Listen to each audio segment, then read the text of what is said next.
This government meeting is brought to you by Eastworks and our local cable subscribers.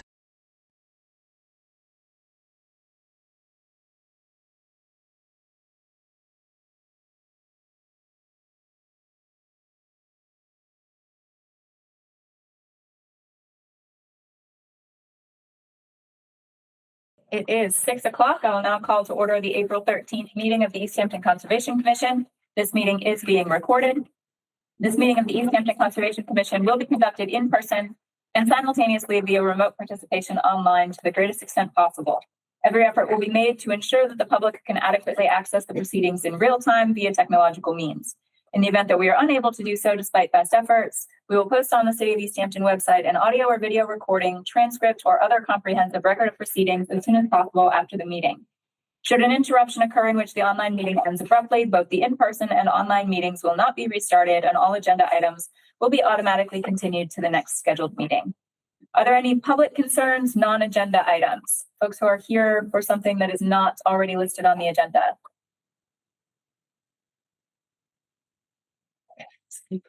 And if you are here joining us remotely and you'd like to speak, feel free to raise your virtual hand or unmute yourself and speak. Seeing none, we'll move on to our first order of business, which is a presentation and discussion of the proposed wetlands ordinance.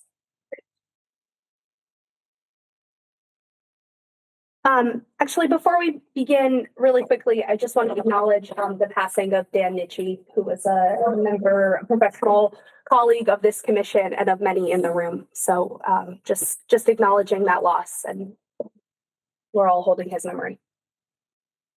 Thank you. Okay. So thank you all for coming to this presentation of the draft Easthampton Wetlands Ordinance. We are going to go through a brief presentation about the draft that myself and several members of the Easthampton Conservation Commission, along with Tom Watsonheiser of Mass Audubon, have put together over the last several years. And then we'll read 2 public comments that we received ahead of time into the record, and then we'll take public comment from the room. There'll be some time for questions at the end. So feel free to hold your questions until the end, and then we'll take them all at once. So just a little bit of backstory. The Easthampton Wetlands Working Group began this particular draft of the Easthampton Wetlands Ordinance in 2022. The working group consists of 4 members, 2 conservation commissioners, myself, and my predecessor before me, Cassie Traggart, and local professional ecologist from Mass Audubon, Tom Watsonheiser. And it was primarily motivated by 2 major factors, this particular draft. The first was the working group was motivated by the shortcomings of the Wetlands Protection Act and the post-pandemic development boom that the city experienced. The Conservation Commission frequently felt as though they were not able to adequately protect the resource areas. Neighbors felt as though the Conservation Commission was not able to adequately protect the resource areas of the community. And so that was a big motivation. And the other was a more future-looking approach. The Conservation Commission understands that our climate is changing, and we anticipate future flooding events to get more severe, more water in shorter amounts of time. And wetlands are one of our best natural tools for that. So really driven by a future orientation as well. Wetlands ordinances and bylaws for towns, ordinances for cities are quite common. 220 municipalities across the Commonwealth have adopted one. And when the Wetlands Protection Act was passed in the 70s, it explicitly noted that local communities should be encouraged to pass more stringent protection for their wetlands and natural resource areas by tools of bylaws and ordinances.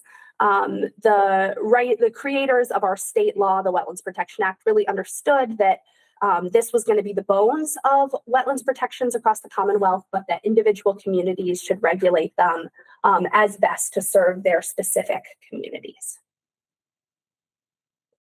So now we're going to go through a couple different resource areas, and we're going to do a bit of a compare and contrast how they are protected under the state law, the Wetlands Protection Act that governs wetlands across the Commonwealth, and how we propose to protect them under our local wetlands ordinance that you all have in front of you or have had an opportunity to look at that is in draft form. So we'll start with vegetated wetlands. These are your cattail marshes, your red maple swamps, essentially anything you think of when you hear the word wetland is likely a vegetated wetland. Under the Wetlands Protection Act, bordering vegetated wetlands are protected as defined by their soils, plants, and hydrology. There are no protections for isolated vegetated wetlands. So the distinction between those two, bordering vegetated wetlands have a flowing body of water, a stream that runs through them, making them bordering on the stream. An isolated vegetated wetland has no stream associated with it. And if a project absolutely has to impact a wetland under the Wetlands Protection Act, there's a one-to-one replication requirement. So you have to replicate that same square footage of wetland impacted elsewhere. Under our proposed ordinance, isolated vegetated wetlands will be given the same protections as bordering vegetated wetlands. So we know that isolated vegetated wetlands serve many of the same functions as bordering vegetated wetlands. They serve as habitat, they serve as flood storage, they attenuate storm peaks. They're very important resource areas, and it makes sense to protect them as such. So they will be given the same protections as bordering vegetated wetlands and defined the same way along their soils, plants, and hydrology. The other additional protection is adding a 2-to-1 replication requirement for total wetlands, so both bordering and isolated impacted. So let's say you're proposing a project where you're impacting 100 foot of bordering and 200 foot of isolated. That's 300 square feet of wetland impacted total. You'd have to replicate 600 square feet elsewhere on site.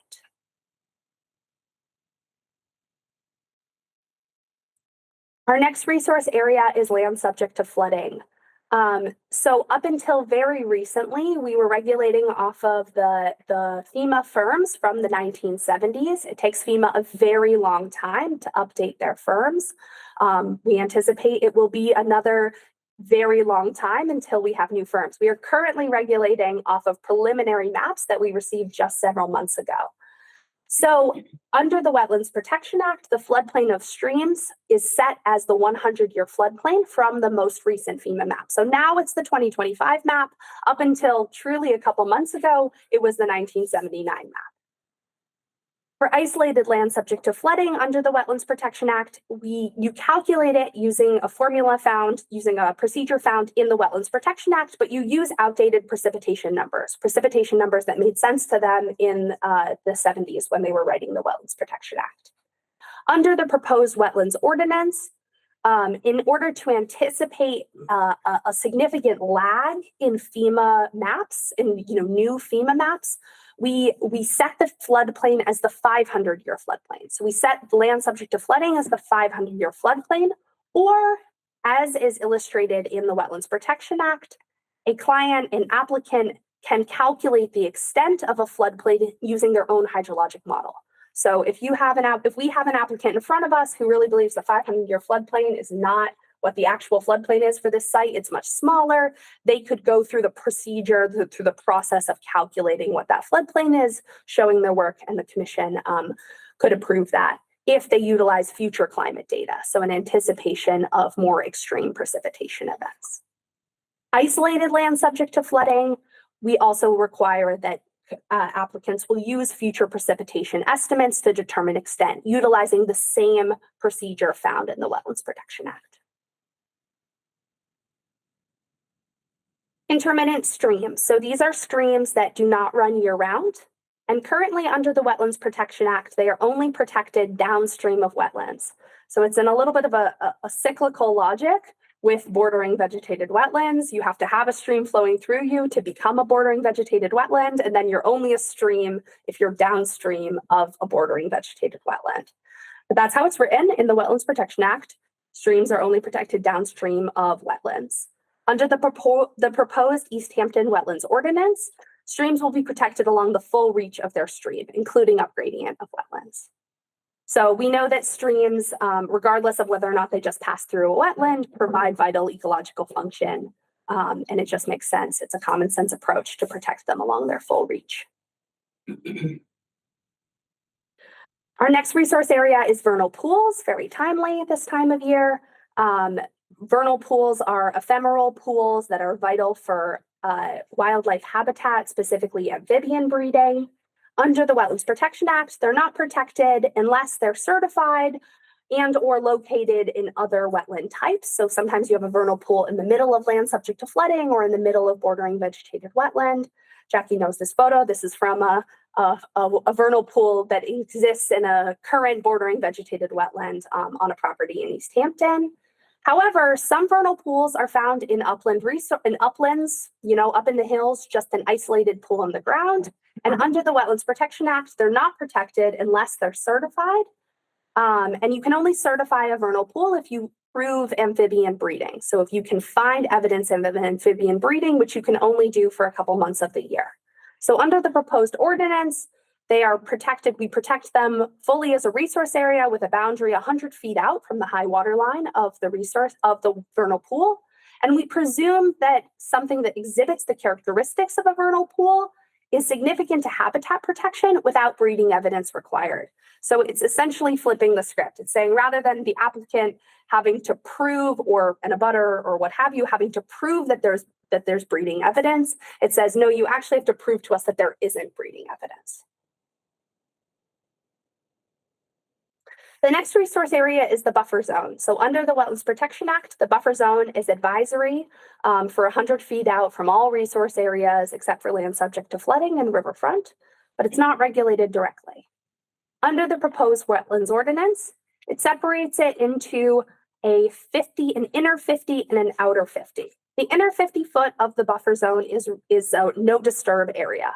The intent is to give our wetland resource areas room to move and change and be as, you know, have as much protection as possible. The outer 50 foot is a limited work area. The provisions are found in the actual ordinance. Happy to go through it during the Q&A. And relief is possible for both the inner and the outer 50 foot if alternatives are worse for resource areas. So sometimes there's a project that really has to happen in the inner 50 foot buffer zone. Otherwise, it would be in the wetland, which obviously we don't want. We'd rather have something in the resource area, in the buffer zone, than we would in the actual wetland itself. So there's a relief process outlined in the proposed ordinance as well. Another change that this ordinance includes is a climate impact narrative. And so we require applicants to complete a climate impact narrative that considers the prevention, their projects' impact on prevention of storm and flood damage, that asks applicants to consider resilient plantings, that asks applicants to consider localized heating and cooling, and carbon sequestration and storage. And I really want to emphasize here that we're talking about a narrative, and we're talking about something very different for a single family homeowner than we are for a large development. We're imagining a single family homeowner coming forward and saying, hey, like, this is my project, and I picked these plantings because I think they will survive well in our changing climate. And I thought about it. I thought about the climate impact of my project, and this is what I'm putting forward, which is a really different, you know, that's a paragraph of text. That's a little bit of thought. We're not trying to create an onerous bureaucratic hoop here, but we are asking applicants to think about the impact of their project on the climate. And for a larger development, we're hoping that this can really encourage developers and consultants to get creative and really think about how they can incorporate smart, sustainable climate designs even more so into their work. A couple things that we're not making any changes to. Riverfront area, no changes to riverfront area, no changes to land underwater or bank, no changes to timelines, hearing process, or most of our procedures. Really, our intention is that we create as few extra hoops for applicants to jump through as possible. We want to make this as streamlined as possible of a process while still adding some extra protections that the Conservation Commission really believes Easthampton's resource areas deeply need. So I'll be here, you know, to help applicants through it. And our design and our intention was to keep everything as streamlined as possible with the state practice, with the state procedures. The couple changes we did add, an ability to fine if enforcement orders are not complied with. That's an important, necessary additional procedural element should projects get really out of hand, should should violations get really out of hand. We added some modest additional fees in alignment with surrounding communities. The Conservation Commission can require a wildlife habitat assessment for any project. So if the Conservation Commission deems a project is likely to have a big impact on wildlife habitat, they can require a habitat assessment. And we have added a simple additional form that will cover the new resource areas. So hoping to keep it as streamlined as possible while adding some extra protections. And now we'll take questions. Should we do the comments first? The written comments first? Yeah, that'd be great. Okay, great. And I do know that both of the people are in the room right now.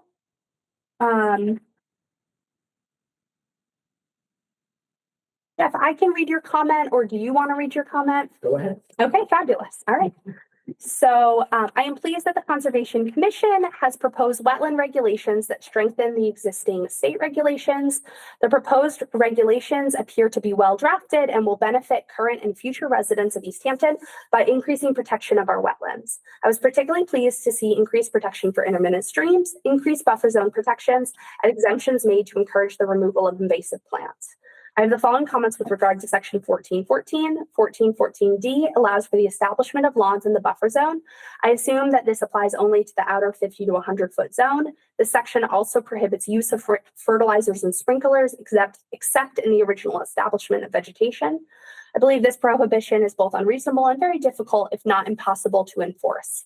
For example, when housing with lawns is developed in areas that are adjacent to wetlands and associated buffer zones, the homeowners and landscapers that are hired to maintain lawns will not readily be able to distinguish when they are within or outside of buffer zones.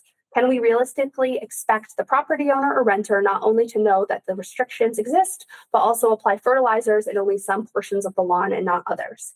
In addition, there is evidence that dense lawn maintained with fertilizers is less likely to contribute to nutrient runoff and leaching in comparison to a sparse lawn with bare or poorly vegetated areas. Lastly, but probably most importantly, the conservation agent does not have time to investigate whether or not homeowners are using fertilizers on lawns in buffer areas. The Conservation Commission should not become the lawn police. The regulations should either allow lawns in the outer buffer zone or prohibit lawns in the entire buffer zone. I do not believe that prohibiting lawns in the entire buffer zone is a burden. The outer buffer zone can be used for infiltration of stormwater using a variety of methodologies. For example, the construction of grassy swales should be encouraged over the construction of lawns. Furthermore, if lawns are allowed in the outer buffer zone, it is likely there will be gradual incursion into the inner buffer zone. It has been my observation that where lawns border directly on conservation lands, that the lawns very often expand gradually into the protected areas, even when property lines are clearly marked and homeowners support the creation of the conservation area. I have also noted homeowners will often deposit grass clippings and yard waste across the line outside the mowed areas. Given the difficulties of enforcement, see comments above, removing lawns entirely might be the best choice. Thank you. Jeffrey Cutter, 12 Laurel Drive.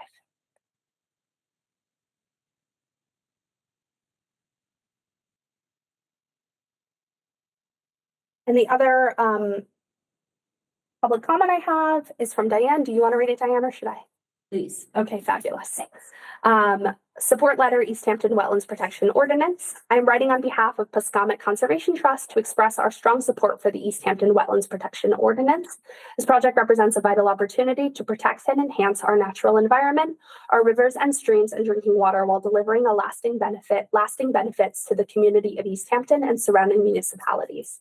Wetlands are among the most productive ecosystems, providing essential services such as water filtration, flood mitigation, wildlife habitat, and carbon storage.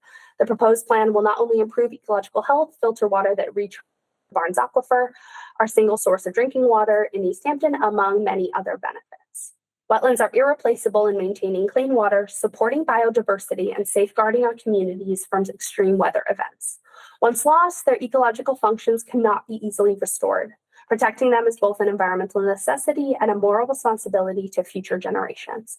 I urge the city to prioritize wetland conservation through Easthampton's Wetlands Protection Ordinance. By safeguarding wetlands, we ensure a healthier, more resilient environment. Thank you for your commitment to environmental stewardship. Sincerely, Diane McLean, President of Pascomet Conservation Trust. Thank you.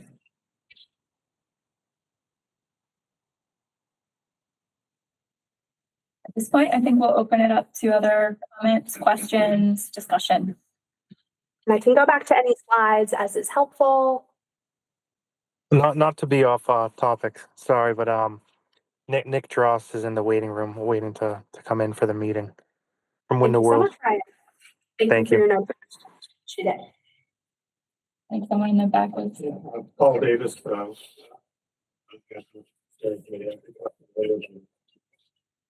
Regarding this, very glad to see this happening for the community. It really, it's pretty well put together document. I do have a couple of concerns, just kind of like, oh my God, we didn't think of that sort of thing. And I don't know if that really applies or not. So with that as a caveat, I'm a little bit concerned about intermittent stream definition of gradient of wetlands.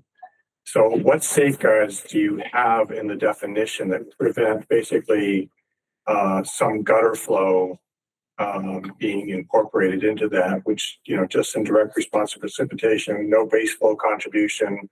I mean, if it's up gradient and it's a swale of some sort, it should have some wetland vegetation, and if it's receiving often enough flow to actually constitute something you might want to consider calling a stream. So I was just wondering, how do you break that off from just being some kind of conduit of precipitation when it's happening in the event, as opposed to something which is really functioning as a stream? Do you have the definition in front of you? Yeah.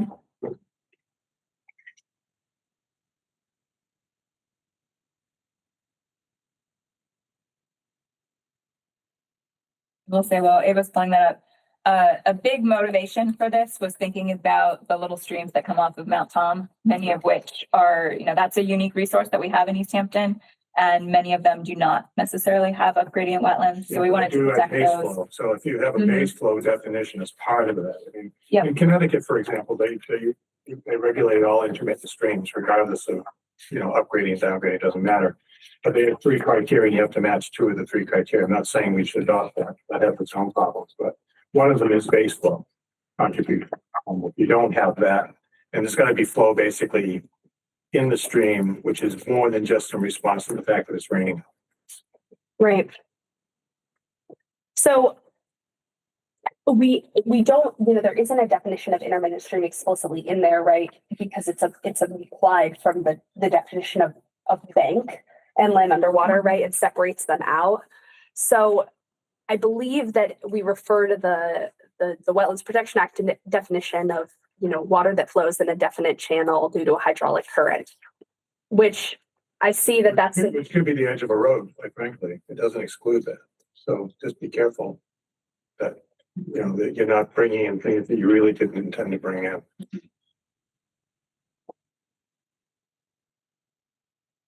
Way to get around it might be baseball. Anyways, that's enough. So bring it to your attention. It's your job to figure it out. And I do know that we discussed this, and we had a lot of conversations about not wanting to capture things that we didn't want to capture. But frankly, over what's it been, a 4-year process now? I can't remember all the details of those discussions. So, but thank you for the comment. I do have a similar comment relative to vernal pools, and the same thing is, in the absence of biological criteria, what are your criteria? Because it would be important. right. Because, you can have a depression in the backyard of a lawn that puddles periodically, but that may not be what you want to regulate. Right. So it's the other definitions of a vernal pool without the biological criteria. And our assumption here is that if someone is claiming, if a butter is claiming that's a vernal pool, right, as a project comes forward, we can watch it over a season to see if it exhibits breeding evidence. And if it doesn't exhibit breeding evidence, then it can get excluded. Yeah, and it's important to note that the presumption can be overcome, just as any presumption can be overcome with proper evidence. But as Ava said, we're sort of flipping the script so that rather than having to wait until the exact right time of year to prove that it is significant, we're saying we're going to assume it is significant. And if you want to prove that it's not, then you'll have to show that there's no breeding evidence. I'll also say that we do include, I'm just pulling up the definition itself to your lawn question. The term seasonal wetland vernal pool shall include, in addition to scientific definitions found in the regulations under the Wetlands Protection Act, any confined basin or depression not occurring in existing lawns, gardens, or landscaped areas or driveways. which at least in most years holds water for a minimum of 2 continuous months during the spring or summer, has no permanent outlet, and contains at least 200 cubic feet of water. At some times during most years is free of adult predatory fish populations. And then we presume that it provides essential breeding habitat. The summary one on the slide is what threw me off. So Yes, yeah, absolutely. I apologize for bringing it up. This may be a similar situation, but in the 50-foot no disturb area, you said that, you know, relief is possible if the alternative would be worse, basically. What if there is no alternative? Do you have an exclusion for that? Such as, this is the only place we could do it. And so there is no alternative. Yeah, so I'll take this moment to read through the relief from performance standards section, because I think that's a relevant one here. So an applicant may make a request in writing for relief from a particular element of this section, that is the buffer zone section. Such writing must include at a minimum the following information: the impact of the proposed project on the inner 50-foot buffer zone and outer 50-foot buffer zone, alternative project designs that show the proposed project is least impactful to the resource areas, limitations of the particular lot that necessitate relief, and proposed mitigation or restoration on site. So one of the elements being limitations of the particular lot is that covers that particular element for both the inner and the outer. And one more note that I didn't make earlier about the inner 50-foot that Commissioner Buttrick has made sometimes is that some members of the public may be aware that Easthampton used to have a wetlands ordinance back in the 90s, and that wetlands ordinance included a 50-foot no disturb zone. And so for many years after that ordinance was removed, many applicants remembered that. There was some institutional memory of that and included that 50-foot no disturb zone in their project plans. And as we've gotten farther from the 90s, that institutional memory has dried out. So there's a bit of a restoring of an approach that used to be more common in the city.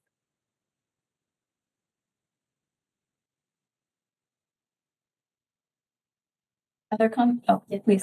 Jackie Claver, I had a comment about bordering vegetation, the delineation times between April 1st and December 1st.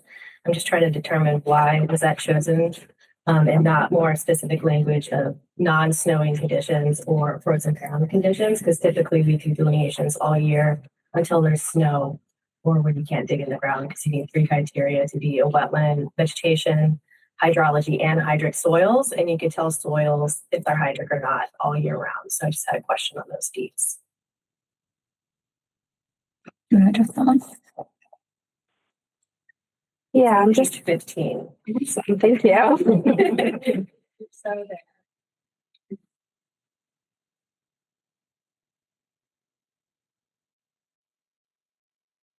Yeah, it was something we discussed for sure. I'm trying to remember exactly how we went back and forth on it. I think winter delineations are obviously possible. It is harder to go with soils only.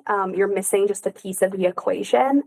So I think this was our attempt to just make sure that the Conservation Commission was getting the best evidence possible. Yeah.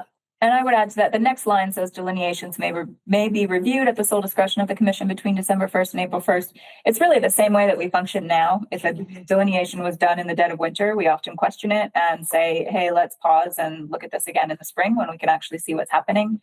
So it's not really changing anything from practice. It's just sort of making it more official so that you kind of, if you're going out and doing a delineation, you may want to advise your client that there's a possibility this won't be accepted unless we do it within the window. If I remember correctly, the state guidance on it discourages winter delineation. It does, yeah. So this would be consistent with those guidelines. And I believe consistent with the Army Corps' recommendations for best delineation practices as well. I will say though, as a former practitioner though, I mean, just as Jackie, we did it year round because, we have a year-round profession. We don't go down to Florida for 4 months of the year and not work. Is there more work involved? Yes. Can you still find evidence of vegetation? Yes, you can. So I just hope you use your discretion wisely, at least with competent, delineators. And I believe we do, Paul. It's, some wetlands, it's very obvious. Whether it's the dead of winter or not, that it's a wetland, but we have a lot of disturbed sites that have been coming before us for delineations. They're And the it's hardest anytime. They're right. They're the hardest anyways. And particularly when we're trying to review them, it's often difficult for those who are not doing this every day as their profession to understand what's happening in those seasons. So I think we've done a good job of using our discretion, but this just gives us a more formal leg to stand on to say, hey, this isn't going to work until we see what it does in the growing season. And that was similarly the guidance we put in here about delineations during drought conditions. It just raises more questions when we are reviewing a delineation during a moderate or severe drought.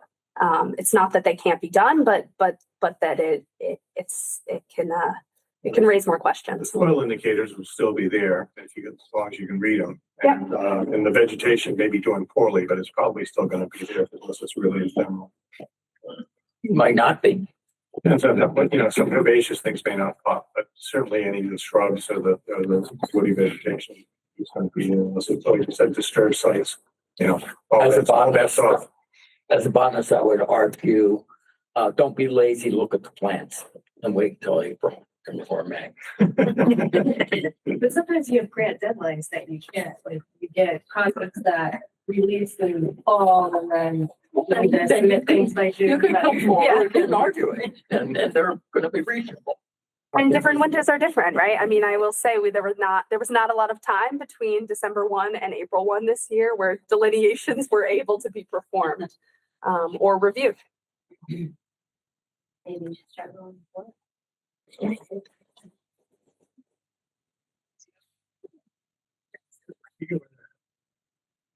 Introduce yourself for the record. I'm going to speak first as a citizen. I live under the mountain here in Easthampton. I've been here for about 8 years. And a big thank you to all of the people that worked so hard on this to start with. Part of what keeps me in Easthampton and loving living here is all of our water and all of our wildlife. It's just a magical, magical place. And I really would not like to see it developed without a lot of thought. So thank you for all of that. And then as a board member of Pascomic, I also just want to say part of our mission is to protect the watershed. And, this goes a long way toward that. So thank you. And your name for the record? Katie Harold. Thank you. Thank you.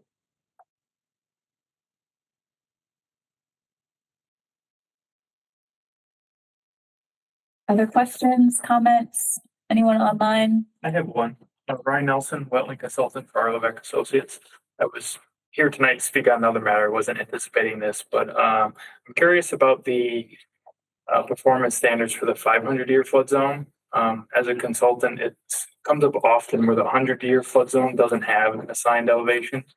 And I've almost very rarely seen assigned elevation for the 500-year storm event. So I would anticipate in most cases, a consultant would have to do a watershed analysis. And that's not an easy task. So I was wondering if there's any consideration for smaller single family home projects. So people didn't have to hire a consultant for $7,000 to figure out the flood zone for a $1,000 retaining wall they want to put up. So. Yeah, so the driver behind the assumption of using the 500 years actually to make things simpler for single family homeowners or small projects, so that rather than having to use future precipitation data and everyone has to do the calculations to determine the correct flood inundation area, you're able to just rely on the 500. And the assumption there is that there's a lot of evidence that tomorrow's 100-year flood inundation area is going to look a lot like what has currently and historically been mapped as the 500 year. So we're just using it as sort of a fallback to make things simpler. And in that case, I think that probably homeowners would be able to rely, unless it's there might be some sites where it's less simple than this, but often you can just look at the area of the mapping and get a pretty good sense of where those areas would need to be that you'd be avoiding, even if there's not a precise elevation. Right, but similar to bordering land subject to flooding for the 100-year event, topography and that dictates your flood zone boundary, regardless of what the FEMA map polygon shows. So I guess my question then applies to the 500-year extent. How are you applying that boundary on a landscape? I think the new maps are overlaid on, they were, I don't think the elevations were recalculated. Correct me if I'm wrong. I haven't looked much at the new Easthampton maps, but they are applied to LiDAR for the area. So they're like better than the old maps, which like were kind of USGS mapped based. So I think you can get pretty close at the site level. And we will be accepting folks saying they're out of the flood zone, out of the floodplain by showing their location on the FEMA firms under this. But how would they know that there's not an elevation assigned to usually the 500-year flood zone? You'd have to have someone do a watershed analysis to determine that elevation. That's my question. So what Dan is saying is historically the elevations and the mapping didn't match up very well because the mapping was bad. Mhm. They're using much more detailed topographic maps now. And so they should align pretty well. And so there, as I was saying, there might be certain sites where it was more questionable, but in most cases, we think that the visual should be a pretty good understanding of where the actual elevation falls. Okay, yeah, I'm impartial to the interest of the protection or what the intent is. I just want to be able to accurately, provide it for clients. Absolutely. Thank you for your question, for sure.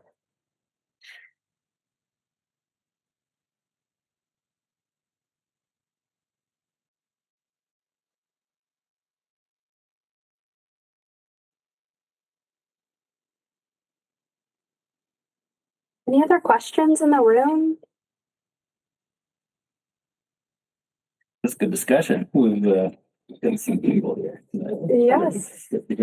Say. Well, what are the next steps? What a great question. So the next steps, this ordinance in its current form has been announced at City Council and went to ordinance for its first round of review, which was primarily just an introduction last Monday. I think that was last Monday. Yep. The next meeting of the ordinance subcommittee of City Council is on Tuesday, April 28th. We invite any members of the public are welcome, a public meeting. And the ordinance committee subcommittee will continue their discussion of the wetlands ordinance at that meeting. And then when the ordinance subcommittee believes it is in a satisfactory place with the ordinance, they will refer it back to City Council for the full vote. So that's the step we're at right now. I think the Conservation Commission, will consider all of your comments and your questions tonight and consider if there's any changes that will be made. Those would be included at the 28th meeting of the ordinance committee. If the ordinance committee has questions or comments, do they remand it back to us for revisions or do they try to do it themselves? That's a great question. They have not had any yet. Okay. I think I am at the ordinance committee meetings in which discussion is had about this. So Yep. I'll ensure that any more detailed questions make their way back to you all. Yeah, a couple of questions about clarifications and things like that. So it's Yes. pretty straightforward. They didn't have any requested changes at this time. So if they have requested changes, those will certainly go back at least first to the wetlands working group or the full commission, depending. Okay. Any other comments about procedure? Awesome. Well, thank you all for coming. Those of you who came specifically for the ordinance, if you didn't get a chance to sign in, please sign in. And I think we're ready to move on. All right. So we'll move on to public hearings. Our first item being a request for determination of applicability for 20 and 30 Ballard Street, 114-1-2 and 113-1-3 for confirmation of the wetland boundary. Ryan Nelson from Arlevec Associates. We're requesting continuance. This to allow for provisions to the delineation of fields. Okay. And you're looking to continue to the next meeting or further up? It's April 27th. Yes. Sorry, I was looking at the wrong spot. So we're Motion looking to for continue to April 27th, 6 p.m. Second. all those in favor? Aye. So moved, so carried, motion carried. We will see that item on the 27th. Our next item is a request for determination of applicability for 123 East Street for a proposed deck. You have someone here for that matter? We do. I believe he is online. Ryan, if you're ready to unmute. My Yes. name is Nick. I'm also here. I'm with Ryan. Excellent. We're both Whoever here. would like to speak to it, go for it. Go ahead, Ryan. All right, we're just, I know we met with you, on the property to assess, the location of the stream next to the proposed deck. And we're just curious, if you come to a determination of what you'd like, to be done to protect the area where we'd be digging the footings. Ryan, do you want to explain for the commissioners who weren't on the site visit, what project you're working on and what resource areas we're close to here? Okay, so, we're building, well, we would like to build a 12 by 12 deck off the corner, the east corner of the house. And it's about, if I remember correctly, 35 feet from a small stream. And I believe that the concern was soil runoff during the digging process. Do we have photos from the site visit, Eva? Yeah. So this is the property right here, where we see this wheel of sorts. That's the close to where the edge of the deck will be, right flush against the corner of the house. Mm-hmm. And the stream is to the left here of the image down below. And it's not very far horizontally, right? It's about 36 feet or so was what was estimated using the aerials, but it drops off steeply. So it is quite some distance, if you were to run a tape along it. Jay is standing at the corner here, and the deck is 12 by 12, so it'll go out like that, the proposed deck. And here we see the stream resource area down below. Okay. And what are we talking about for foundations? Is this sonotubes or something similar? Yes, yes, sonotubes. There'd be 6 sonotubes, 12 by 48. And everything is taking place within the existing fence that we saw in the photo? Yes. Yes. Okay. Questions from the commission? Is it a first or second story? How much of the ground does it cover? Or does it cover the ground, or is it up on? Brian? So it'll be it's 12 feet by 12 feet, and it'll be roughly 4 foot off the ground. Okay. And we do have the actual this is what the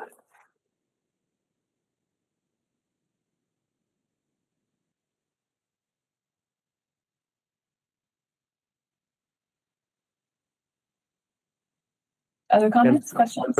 For a reference point, the yellow property boundary line, I believe that is the stream. The stream is the boundary line there. So when we were on the site, we just looked at it and thought that a straw wattle would be sufficient to protect the area. Staked in straw wattle. They may have to remove some material off the site.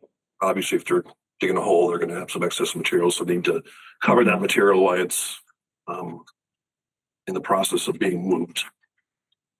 And Ryan, how many days did you expect this project to take? How long will the disturbed area be there? The project should take about 5 days, but the the digging will be done within the first day, and the removed soil will be removed from site that day.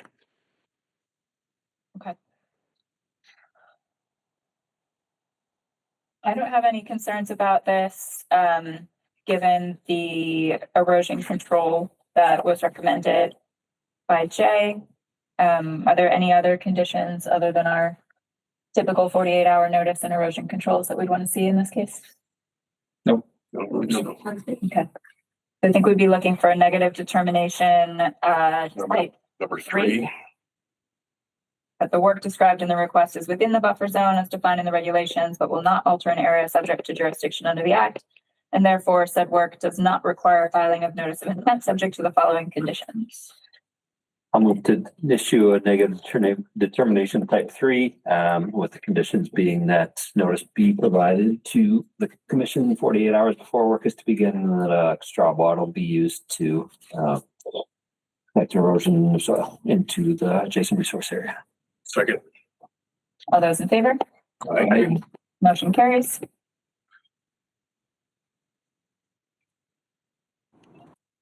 Thank you. Thank you. So Ryan, I will scan in this copy and send it to DP and keep it for our records. And then I will mail the hard copy of it to your address, 20 Daniel Shays Highway. Is that the correct address? That's correct. Excellent. So it will come via certified mail after it is scanned in tomorrow. I appreciate it. Much appreciated. Thank you. You do. Yep, good night. Thank you, guys. Have a wonderful night.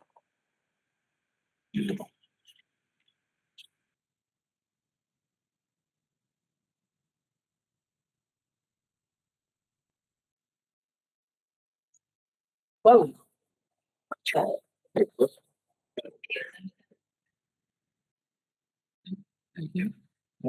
All of these things are on the agenda.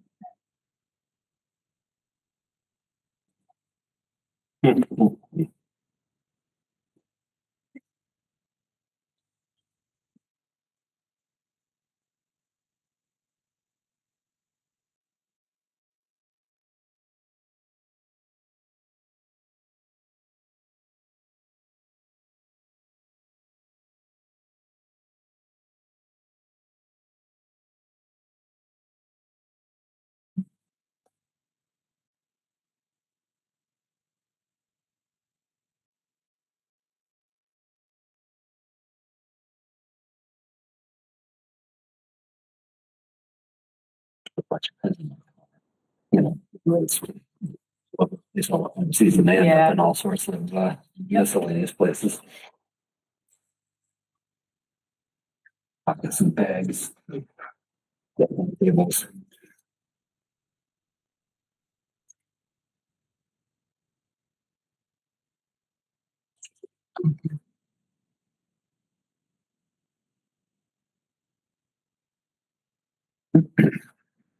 I'm interested to hear that through testicle. Not very exciting. Testicles are always exciting.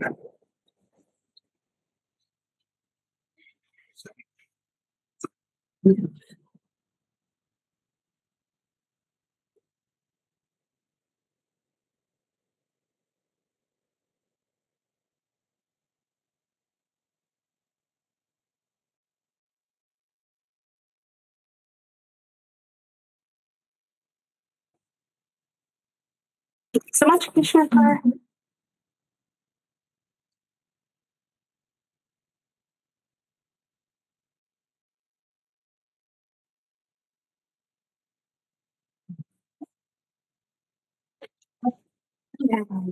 All right, our next order of business is a request for determination of applicability for Route 10 repairs to a sinkhole. We have someone here to speak to that item. Hi, it's me, Max Vanna from DOT District 2. I met a couple of you guys out in the field last Wednesday. Max, will you give us an overview of the project and the proposed work? Yeah, for sure. If you want to scroll down to there's a map down attached on the bottom. If you want, I can just talk through that as well. Should be down there somewhere. Oh, sorry, the cat is on my keyboard. All right, sorry for that. Yeah, so it's a sinkhole forming in the sidewalk there. That building to the north is the McDonald's across the street from the CBS, if that's any indication as to where it is. Nothing too major, it's just a small sinkhole in the sidewalk, but it's kind of encroaching towards the road shoulder, so we're making it a bit of a priority to get it fixed.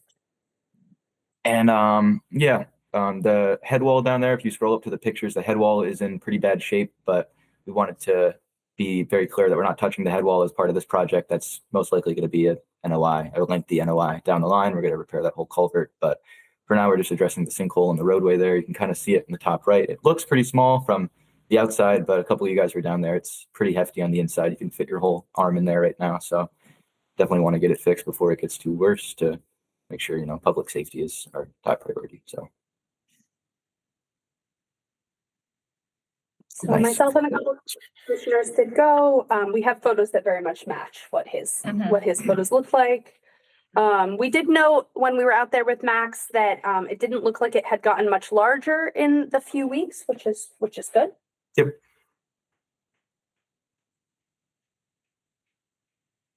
There's the catch basin and the sinkhole next to it. Yes, and we're proposing to repair the catch basin as well. We are guessing that the pipe connecting the catch basin to the outflow pipe has failed, so we're going to be repairing the catch basin. And once we get in there and actually see the pipe, it'll determine the depth of repair to that pipe that's required, but we won't be touching the head wall. So where do you think that the soil is migrating to that's disappeared? That's a great question because it doesn't seem that laden with sediment in the stream, unless it's just been a very slow release. It could be in the sump of the catch basin, but it's a lot of sediment in that hole. So didn't see any direct evidence Yeah, of it it. really looked like it, the outflow. yeah, it didn't look too bad in the stream itself. You can see. Yeah, the water looks pretty clear.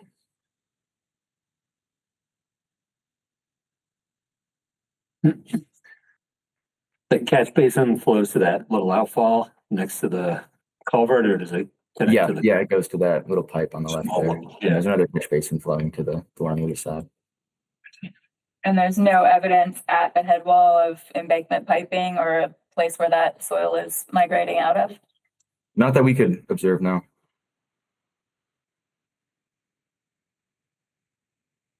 What happens if you get the ground open up and realize that this is a much deeper, larger problem than it appears? Sounds like that would be an NOI, best guess. But I mean, they're pretty good about keeping us in the loop when those things happen over in maintenance. But from what I've heard, it's looking like pretty straightforward, just a link to the actual outfall pipe from the catch basin, not the actual full outfall pipe itself. And so they're going to be filling the void as well? I didn't see that mentioned in the... Yes, they'll be backfilling the void once they go in and replace the catch basin and then paving over what's left. Roughly 50 square feet of pavement resurfacing is the estimate I was given. Questions from the commission? Seems all the work is going to take place in the road or in the sidewalk, so there's no disturbance other than the sidewalk and the road. So we were just thinking of a wattle along the railing, just to protect anything that overflows, potentially overflows. They propose 50 feet of pavement removal and repair. 50 square feet. Okay. Laying down for one day.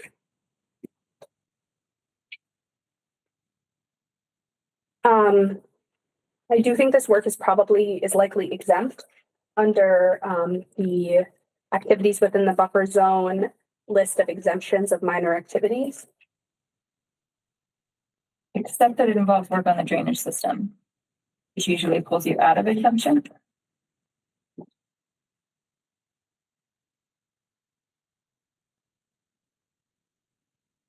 Yeah, that makes sense. So P here says no work on the drainage system is performed. So this includes work on the drainage system. Right. So I don't think we can exempt it. So that would push us to a negative determination. I believe the same one. I think it would be a 3 again. in the buffer zone, will not alter an area subject to jurisdiction, and does not require a notice of intent subject to the following conditions. Does that sound right to folks? Yeah. That seem right to you, Ava? That does. Okay. Would it be in any way useful to have a condition that if they discover where the dirt is going and it's a bigger thing that they have to come? Is that just kind of assumed? I would say that is assumed because we're approving the work as described, which involves everything happening from the top in the pavement. So if work was needed actually down in the stream or at the head wall, at the outfall, that would be a different situation that was not approved under the RDA.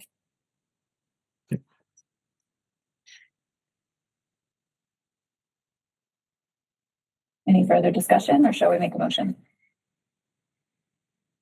Any conditions we want to add? Just the straw wall, I think.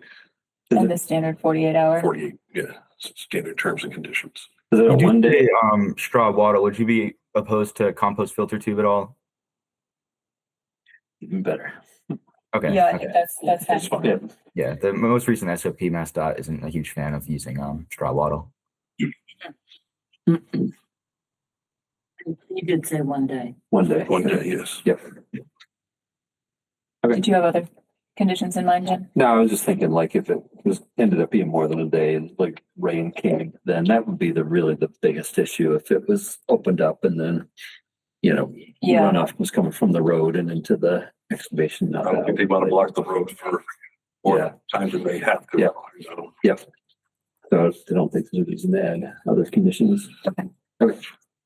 So I'll move to issue a negative determination, type 3 again, essentially that the work is within the buffer zone and will not alter the resource area, provided that the following conditions are adhered to, which are providing 48 hours of notice to the Conservation Commission and using a compost filter tube and erosion control barrier between the work area and the resource area.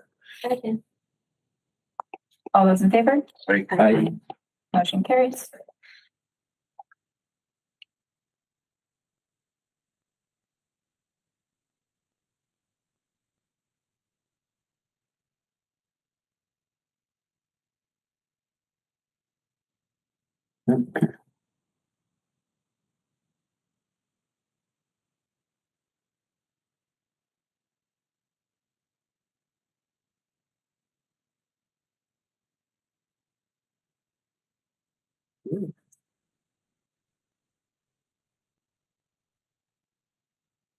So Max, the original should go to 811 North King Street. Yep. Yeah, if you wouldn't mind emailing me a copy if you get one, that'd be great too. Yep. I'll send you a Thank you. digital copy for your records.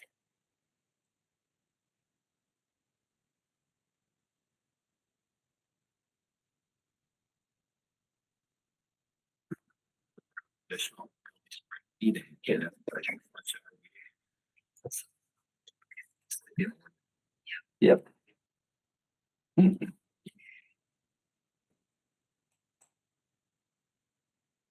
All right, thank you guys.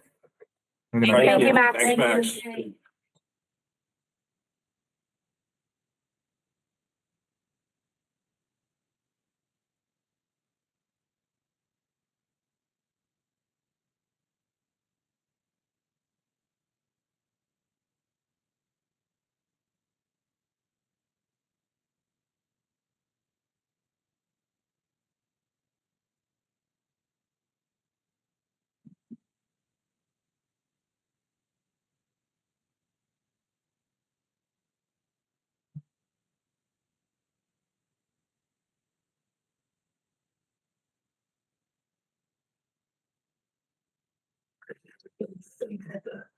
Exemption from local ordinances. This is not exactly how it reads. They have to make the argument that the local ordinance would create it prohibitively challenging for them to complete their project. Exactly. You can't just say that. Thank you. Scott Jackson teaches well on that.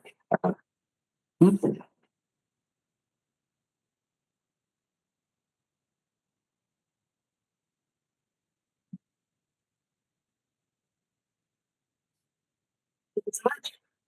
Our next order of business is a request for determination of applicability for the fishing platform adjacent to Nantucket Pond and Brookside Cemetery, 151-166.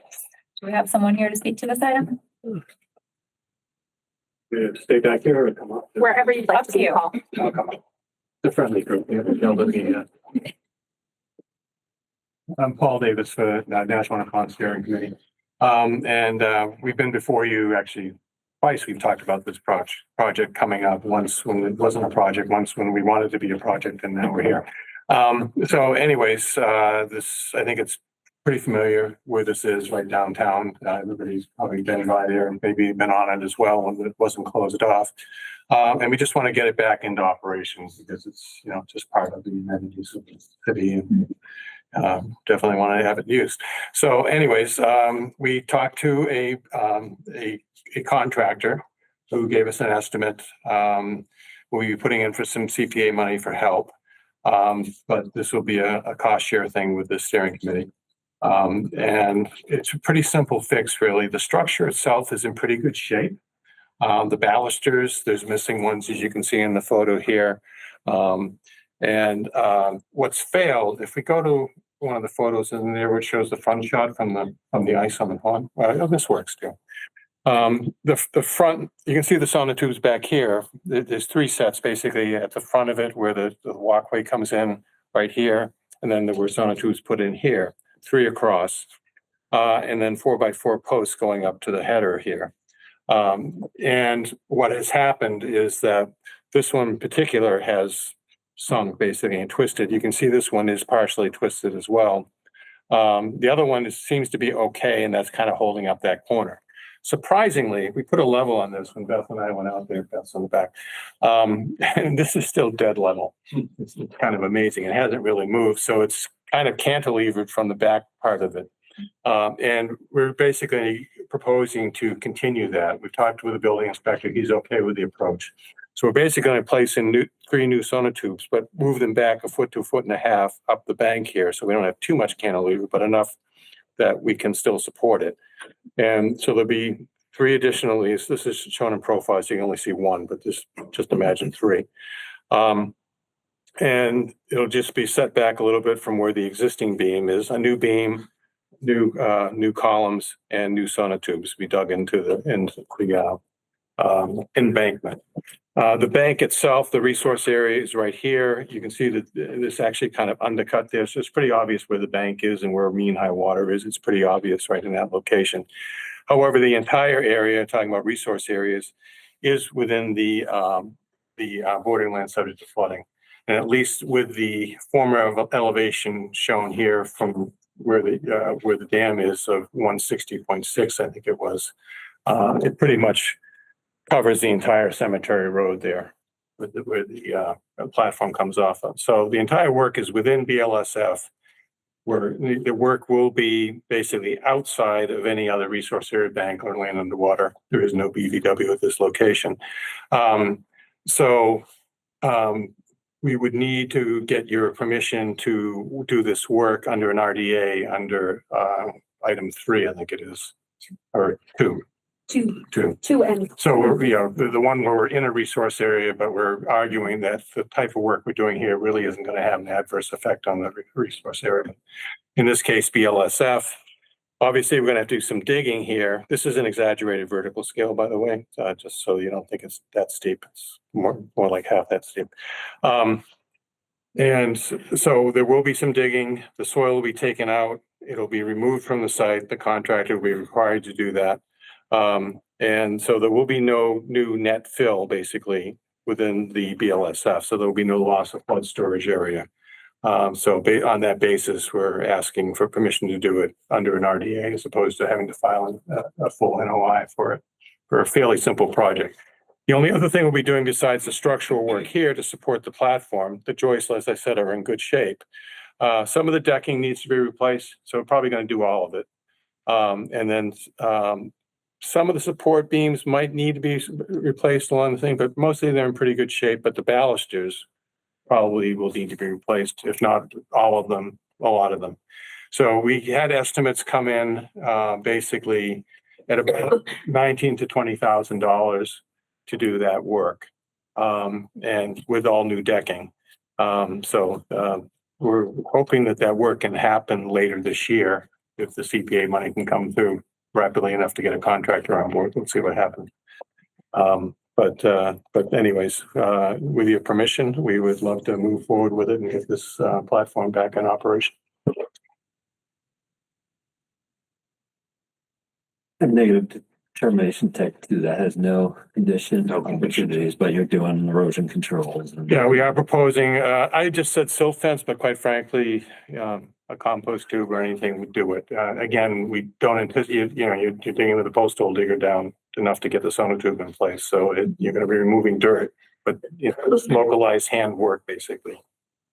So, you're not going to be working with a machine to do that. So it will all be hand tools. I don't see how you would do it with a machine, quite frankly. They've got to be. You'd have to take the existing. platform. Yeah, you'd have to take the platform out in order to do Yeah. that with a machine. Gonna be a pain, sorry. The commission can also do -2 and -3, which allows you to put conditions We're not actually in the buffer though, right? If we're in BLSF? on. Buffer goes. You're in the buffer of the pond, Yeah, of the bank, buffer of the bank of the pond, because there's no buffer to BLSF, there is buffer to to bank. the bank. Those are the ones that can overlap. Yes, I always screw that up. Okay, yes. so we could do both then. Yeah, and we'd be happy to live with any conditions. But, erosion control really, or control of the dirt, basically, is what's needed. Yeah, and I would agree that it's de minimis, any impact to flood storage. So I would agree that 2 is appropriate with regards to BLSF, that there will not be, that the work described will not remove fill, dredge, or alter that area in any way that is relevant to the protections it's serving to provide. Go ahead. But can we go back to the photo? Yeah. Maybe there's a close-up one. Right there. So we did a site visit last week at this site, and we were looking at the piers that are there now, and we were thinking, oh, we're going to saw those off and leave them, but those little sonotubes are only a foot tall. The old ones. So I'm wondering if we want to remove those or just. You can make that a condition, but obviously we will be disturbing. I mean, this one in particular is in the water. Yeah, it's just kind of laying there crooked. I'm happy to have it taken out. But I was trying not to trip the threshold. Yeah, I understand that, right? That's why I'm being cautious in what I'm saying, because I don't want to create a bigger problem. Yeah, no, I get it. It is sort of de minimis regardless, and it's a net benefit to get it out of there. So I'm happy to, have the contractor take it with him on the way out the door. Okay. It won't cause any erosion issues. It's already just kind of sitting on the surface. It's not really doing anything. The third one is sort of in the embankment. Maybe cut that one off and leave it. Maybe just leave that one, but the other, I think the second one, I'll take a look at it. No, it's kind of- Yeah, the same that's thing. sort of on Yeah, the. it's in the middle, so I guess you can make a field decision when you're there, not to make a disturbance. Yeah, but obviously all this wood lattice and that header would go out and then a new one be put in and. Do they create more erosion? Did they come? I think we could condition it as all existing remnant structures to be removed to the extent that they can be done so without. No, that's a good way to word it, yeah. You had a question, Deb? Was there still a tree that was gonna be removed? that's for the embankment, the other National Wanted Steering. I'm sorry. The National Wanted Steering Committee has been busy. Okay. Other comments, discussion? Okay, so I think what we're discussing is a negative determination with both type 2 for the work in area subject to jurisdiction, i.e. BLSF, and a negative determination type 3 for the buffer zone, with the conditions, our standard conditions of 48-hour pre-construction notice, the erosion controls that were discussed, excess soil to be removed from the site, and the existing remnant structures to be removed to the extent viable without disturbance to the resource areas. So moved. So moved. Do we have a second? All those in favor? Aye. Motion carries. I'll get the signatures started while I write all that out.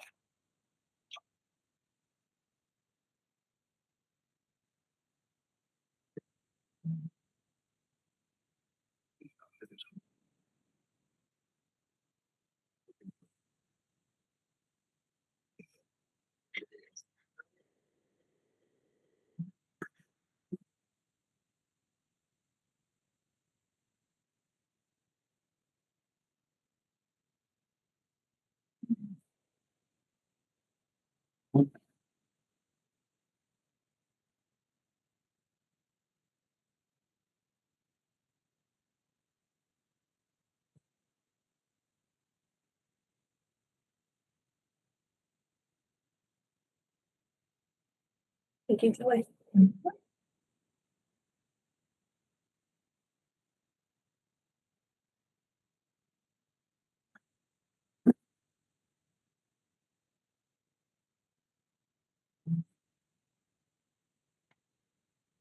So there's business meetings with the kid, you know, so that's time I did it, I feel it's hilarious. I just thought people did. That was kind of a long, Feeling too lazy to repeat what somebody else just said. Yeah. and get it right. Yep.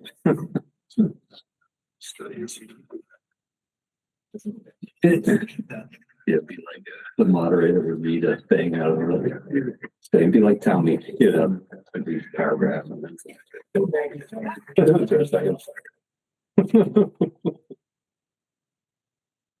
Bring it back.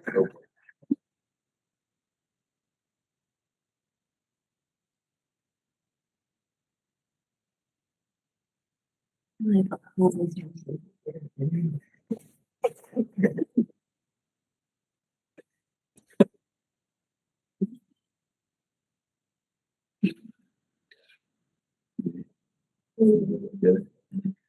Great.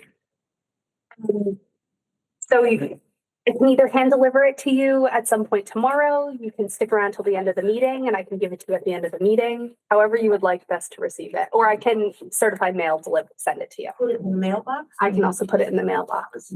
Okay. Pick it up from the mailbox. All right. Very good. It'll be in there tomorrow. Thank you both very much. Thank you. Thank you. Some of you on Thursday. Our next item is a notice of intent for the construction of a skate park at Millside Park, 136-99 and 135-245. This is Mass DEP file number 151337. Do we have someone here to speak to this item? I'll read it off. Maybe I'll speak to the plan that's on the table. That's the easiest for everybody to follow along. Would you introduce yourself for the record, please? My name is Dan Shaw. I'm a landscape architect at GZA Geo Environmental. I'm here with two of my colleagues, Mark Stadnicki and Jackie Claver. And we are submitting a notice of intent on behalf of the city of Easthampton for the construction of a proposed cement concrete skate park at Millside Park, located at 2 Ferry Street. The proposed work is partially within the 100-foot buffer zone of a bank resource, the bank of Old Mill Pond. There is bordering land subject to flooding near the work area, but not within the work area. The park is a 2.3 acre park. We're working within about a half acre portion of the park behind the existing concrete walkway and band shell. There's a unused grassy, gently sloping area between those places, the bike path and the wooded slope going down towards the pond. Through a process working with the city over the past couple of years, we've reviewed a number of potential sites for a skate park. There's been a push for building a skate park in the city and arrived at this site for a variety of reasons. A year ago, we reviewed a couple of alternatives. There was a larger footprint design on the table, and we calculated the amount of stormwater and what it would take to accommodate that design. and arrived at this scaled down version for a 6,000 square foot skate park on the site. We dug test pits last year and conducted infiltration tests at the lower 2 test pits, and saw that there was pretty much no infiltration in the soils on the site. And the proposed design handles runoff from the new impervious areas on the site through a series of features, a sediment forebay. So we have the top of the slope, bottom of the slope. Runoff comes from the paved skate park, exits between these 2 berms into a sediment forebay, then overflows into a rain garden, which will have bioretention soil media in it.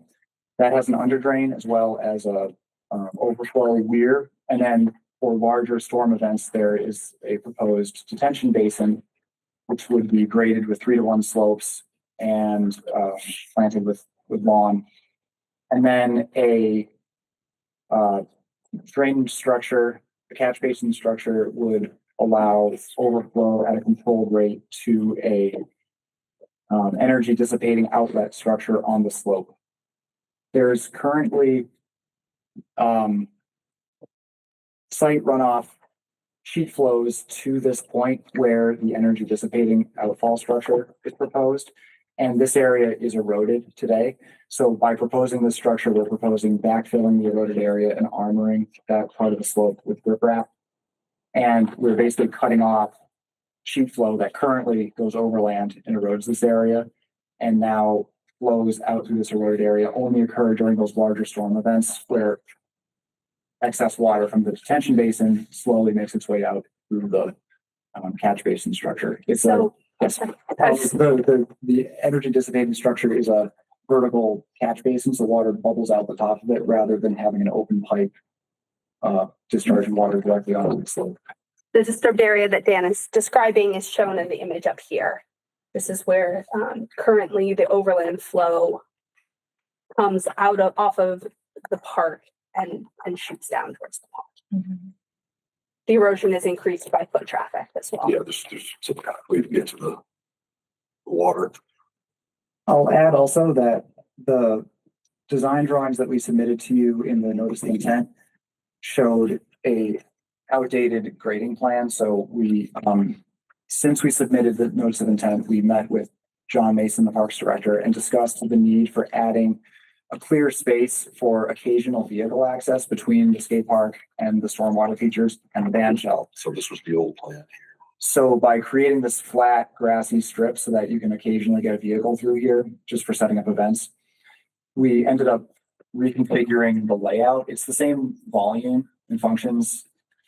You know, it addresses the same quantity of stormwater. It's just stretched out and shaped differently. But in effect, this longer detention basin cuts off a little bit of overland flow we still were showing in the previous version of the drawing. So what we submitted still would have allowed areas outside of the new work to kind of sneak around the detention basin, and some water would still continue down that eroded area. So this new grading plan, we think, better addresses the risk of erosion here by not only taking the runoff that I discussed, but also cutting off sheet flow that would have been coming here from elsewhere on the site. And then we're addressing that with a new catch basin outside of the detention basin in the lawn area in its natural low point, just to take the water that would be collecting there away. So the sizing for the stormwater detention basin, I mean, it's treating and providing peak flow control for the proposed area, obviously, but it's got to accommodate water coming in from the other direction too. So, Will you introduce yourself? yeah, I'm Cindy GZA. I'm the civil engineer for the project. This is actually the full bay and bio retention area, size for this impermeable surface of the skate park to obtain the required treatment. There's a berm that runs along, this is what, the northern side of the basins to direct water away from the basins to that proposed catch basin. for the two separate entities, until they combine and get discharged at the energy dissipator. I see. So water coming off the existing developed area. Water goes coming into the this catch way will basin. hit the berms along the skate park Yep. and then be channeled within the 15-foot flat drivable area. Another thing to note, And then it goes to the catch basin, then to this structure, and then Yeah. so it doesn't come into the basin at all. And No, just- catch basin. and just outside the limit of our project's survey, there is an existing catch basin here with its own outfall into the pond down this way. So the existing cement concrete path in effect acts as a dam. So runoff coming down the lawn here goes into this and exits in, discharges into the pond currently. So this extra area that we're talking about with this other catch basin is, the area that's not captured by this system and isn't part of our new impervious area. It's the in-between strip here. So Flows down and makes its way into that basin. and does this detention area, this has the bioretention soils? The Also- only section that has the bioretention is this lobe here. So it's full day bioretention, and then this is just a dry detention basin with a orifice on the side of the outlet structure to drain the basin in between storms. So I guess my question, this being a city project, why would we not take this opportunity to add treatment to the rest of the stormwater coming off the site that's going into here? We are providing, this proposed catch basin is gonna be a deep sunk catch basin, which will provide some treatment. Whereas in the current condition, the stormwater is sheet flowing across the grass and reloading the bank, so we're preventing that while providing some form of pre-treatment before it discharges through the outlet structure. In other words, all runoff from this whole area is going through more treatment than it currently does. And the proposed work is meeting the Massachusetts stormwater requirements for treatment of runoff from the paved area. One other thing that may be worth noting is the detention basin being sized the way it is with the berm surrounding it. If we were to receive more runoff from the surrounding area, the size of this basin would increase quite a bit. And it would occupy a lot more of this park area, which gets used during events when they have concerts here. They need access through here. They park cars and vans over here on the grass a few times a year. So we're trying to create the treatment and the storage volume that's required without taking over too much of the park. Because again, with the soils we encountered here with the test pits being impermeable, infiltrating wasn't really an option. So we're getting treatment through the bioretention medium in the rain garden, then it's under drained. And then this basin is just holding the required volume of extra water during larger storm events and metering it out at a controlled rate into the pond. But wouldn't you expect there to be more nutrients coming off of this area than off of the concrete that you're putting in? It seems like this should be where you would want your retention media. Stormwater from this area isn't getting into here at all. It's going through the structure and directly out of this structure. This is just, the bottom of this is kind of like a drainage manhole with. Oh, I see. It's not. Yeah, it's not I thought it actually, was- yeah, Okay. it's not actually going into that basin. It's just going into the structural, which is just acting as an outfall or outlet structure to the energy dissipator. Could it go in? You're saying It there's would not enough. It would almost be too double large. the size of I see. that. The basin would need to be Basin. too large. Yes. Also, it may, but in the existing conditions, you would still be having all of those nutrients wash. Understood. Just the city is under other obligations and it seems like this could be a good opportunity to do some additional nutrient attenuation. But I understand now why you're saying it doesn't work that way. I'll just also note for the commission, so this site, Lower Mill Pond Park, probably many of you already know this history, but the park itself was built in 05, 06, and prior to that, it was a paved parking lot, and prior to that, it was an industrial site. So I just think that provides some helpful context for the quality of soils that they have found on It site. looks like coal cinders, broken brick. Yeah, right. And that's the reason why, Blue fill. doing a preliminary, geotechnical exploration of the site. I believe we did, an infiltration test in this general area and down yield by the basins. The one up here was conducted in fill material. So there was evidence of infiltration, but we can't infiltrate into fill. And the one conducted in this area was in the native soil, and that had no infiltration observed. Also note for the commission, so this is subject to the mass stormwater standards, right? As it is a proximal to a resource area. And it falls in this overall impact is under 1 acre. So it's in that middle zone of our stormwater, our local stormwater ordinance, the between 10,000 square feet and 1 acre of disturbance.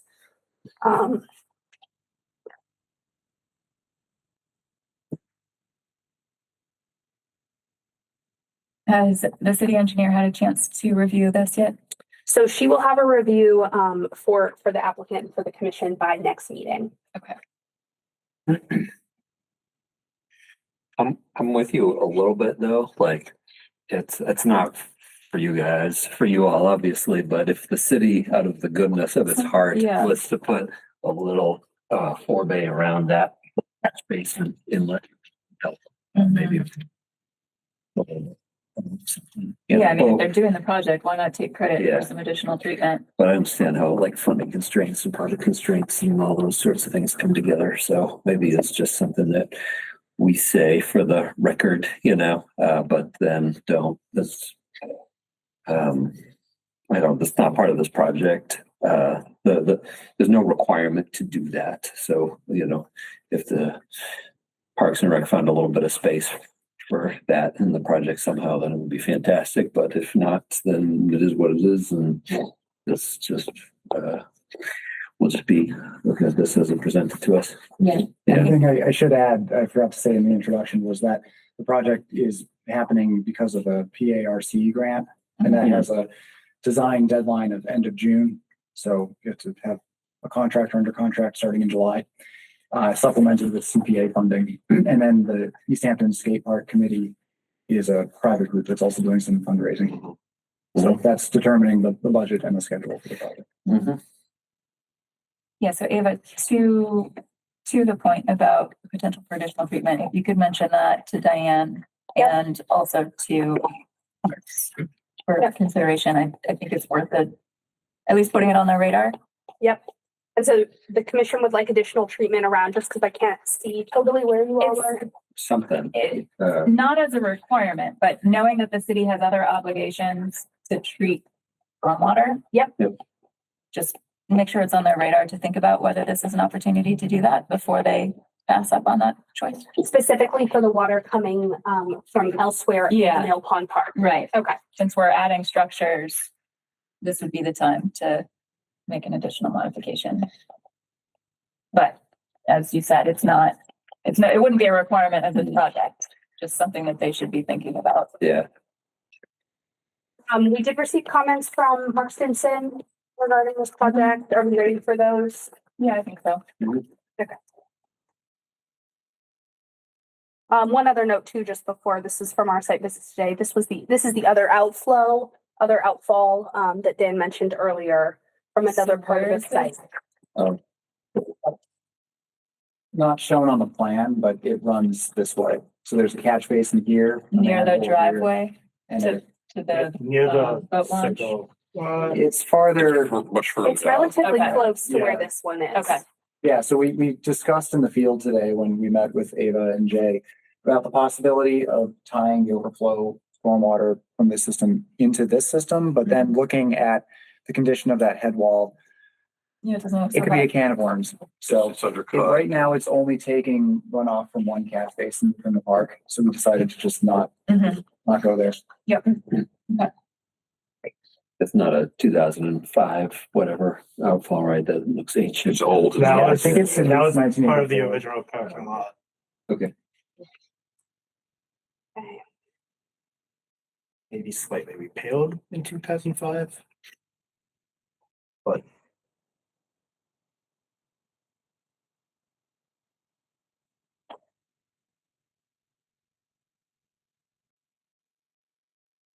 Can the commission read these? Would it be helpful? Could you make it a little larger for us? You just read it. Yep, or can I read them? Yep. Okay, so Mark Stinson, DP, has issued the following comments. The rain garden does not receive 90% TSS removal credit unless there's adequate pre-treatment, which in this case would appear to be 44%. The project only proposes 25%. That's from the forebay. Is that? Yeah. However, between the rain garden and the sediment forebay, one likely has at least 80% TSS removal prior to the final discharge point. Pre-treatment is a necessity for the use of a rain garden, or the maintenance of the rain garden will likely be more extensive than noted in the stormwater report. Volume 2, Chapter 2 of the Stormwater Handbook lists all approved BMPs, including their design, construction, operations, and maintenance. This reviewer recommends that the applicant cut and paste from that handbook the operations and maintenance requirements for the stormwater report. Number 3, the use of temporary sediment traps is noted on the plans. Per the stormwater handbook, construction period, sediment traps or basins are sized based on watershed area. From the guidance and compliance with standard 8 found in volume 1, chapter 1 of the stormwater handbook, it states the BMPs used in construction must be different from the BMPs that will be used to handle stormwater after construction is completed and the site is stabilized. Many stormwater technologies are not designed to handle high concentrations of sediment typically found in construction runoff, and thus must be protected from construction related sediment loadings. So those were the comments from Mark, and we do have GZA's formal comment letter in response, which I'm projecting up here.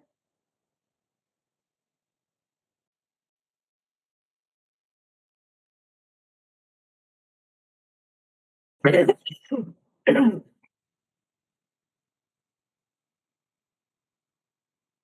be all no TSS coming out of this. Yeah. So we acknowledge that the rain garden probably doesn't have the 90% TSS removal. We also agree with Burke that it most likely does have the 80% TSS removal with the forebay and the rain garden media.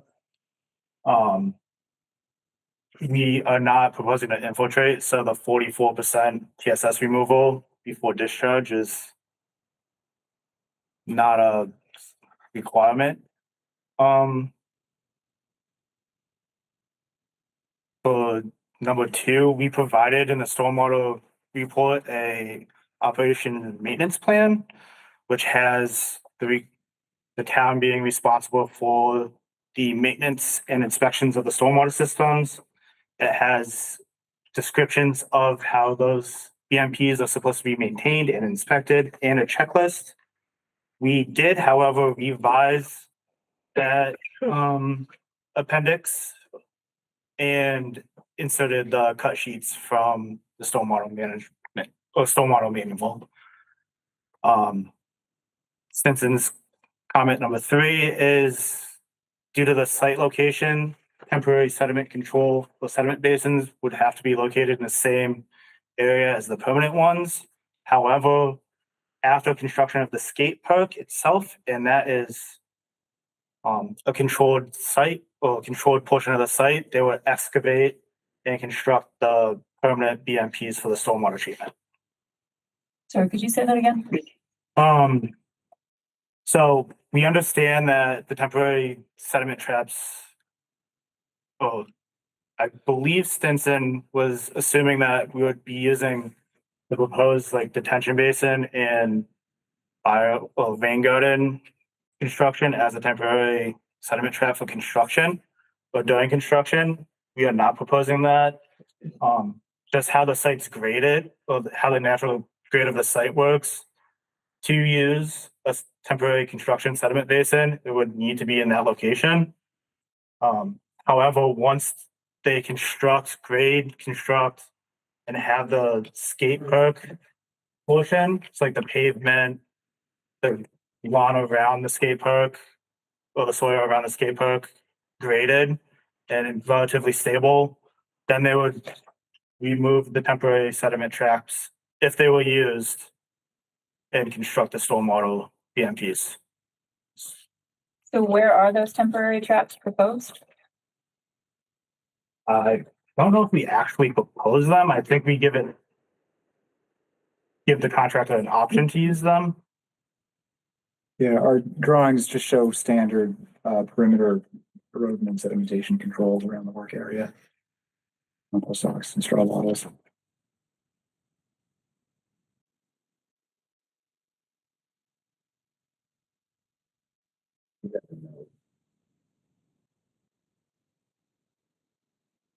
What is the depth of excavation going to be to construct the skate park? The extent of excavation. The depth. Oh, the depth. Generally speaking, the skate park is going to be at or above the existing grade. And there's some reworking of earth within the site, but because of the industrial history of the soil here, we're designing it to not have to export soil off the site. So there's a proposed 12 inches of aggregate base underneath the cement concrete surface of the skate park. And it's, like I said, at or above the existing grade. It's close to existing grade at the top of the hill. And then it kind of terraces down and extends a little bit above existing grade here. And then there's some of the fill that gets dug up just to build all of the proposed features is reused in the berms that build up the skatable quarter pipes and features that are at the edges of the skate park. But it's all cut and fill within the site.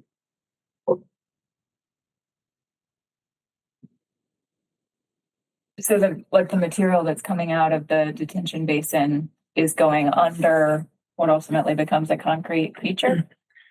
Yeah, it would be mixed on site just to get the irregularity out of the pockets of old soil. Mixed and recompacted wherever it's going to be underneath the skate park. And then probably recompacted in lifts, and then the new aggregate crushed stone would be brought to the site. That's laid on top of the prepared subsoil, and then the cement concrete goes on top of that. It does sound like it's fairly substantial earth moving.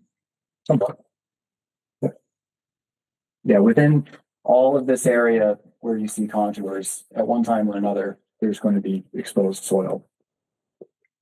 And why would we presume that compost tubes and wattles would be sufficient? As long as they're maintained correctly and located at the right frequency and the work is staged correctly, it should in theory work, and it would just have to be monitored, and make sure that the contractor would be responsible for installing them correctly and maintaining them. Thoughts on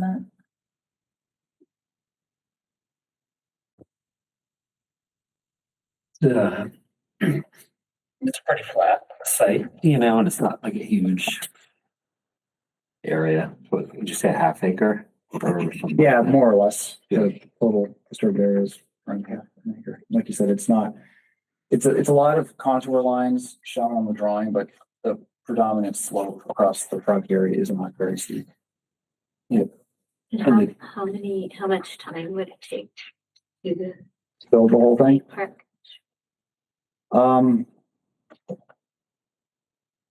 The grant requirement is that construction is finished at the end of spring 2027. So the contractor would have the option to start the work this year, stabilize the site over winter, and resume work in the spring, which in my experience would be likely to happen. I think after getting mobilized, doing the earthwork, building the skate park and all of that, to actually establish lawn seed to fully stabilize the site, it's more likely going to be successful in spring. It could happen in the fall. It's not impossible that it could all wrap up by this fall, but it may take until the following spring. If I were a contractor, I would probably want to not have to babysit the site over winter, and I would prefer to just wrap it all up in one season. We are talking about 10,000 square feet in the buffer zone of of disturbed area during the construction area time frame. Right, most of which is earth moving. Yeah, only 739 will be permanent.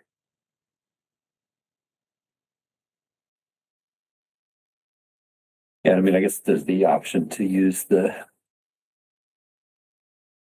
area where the stormwater features will be, and they're not gonna get infiltration there, so it's not like if there's a bunch of fine sediment that ends up there, it's gonna like significantly Right. decrease the ability of it to infiltrate.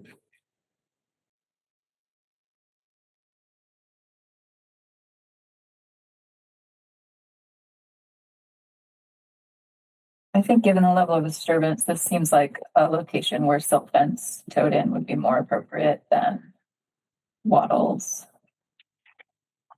At least on the down gradient side.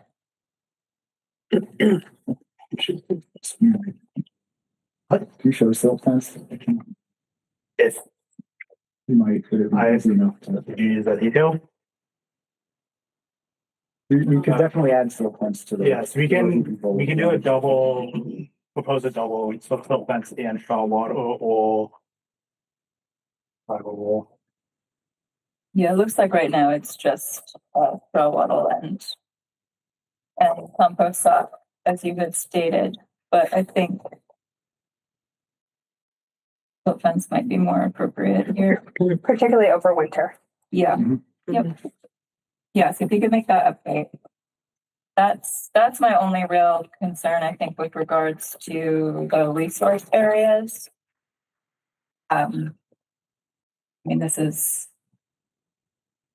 I imagine, a fairly hard surface, largely impenetrable lawn in its current state. So I'm not concerned at all about that. The stormwater, obviously, we need to look at more closely, and we'll need to review from the city engineer.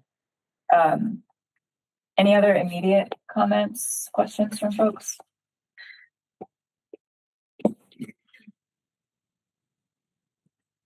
I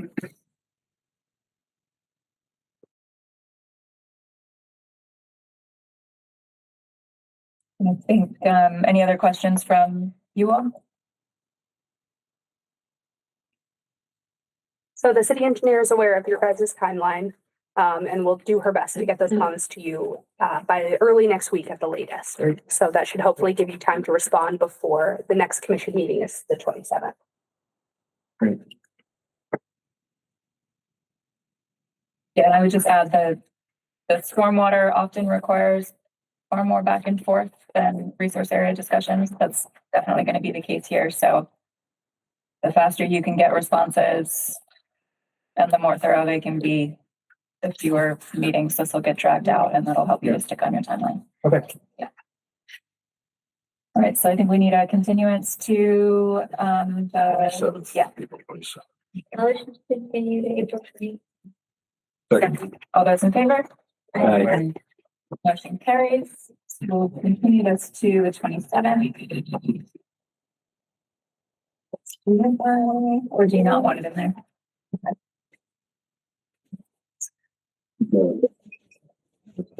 Stormwater basin into a skate park feature. Thank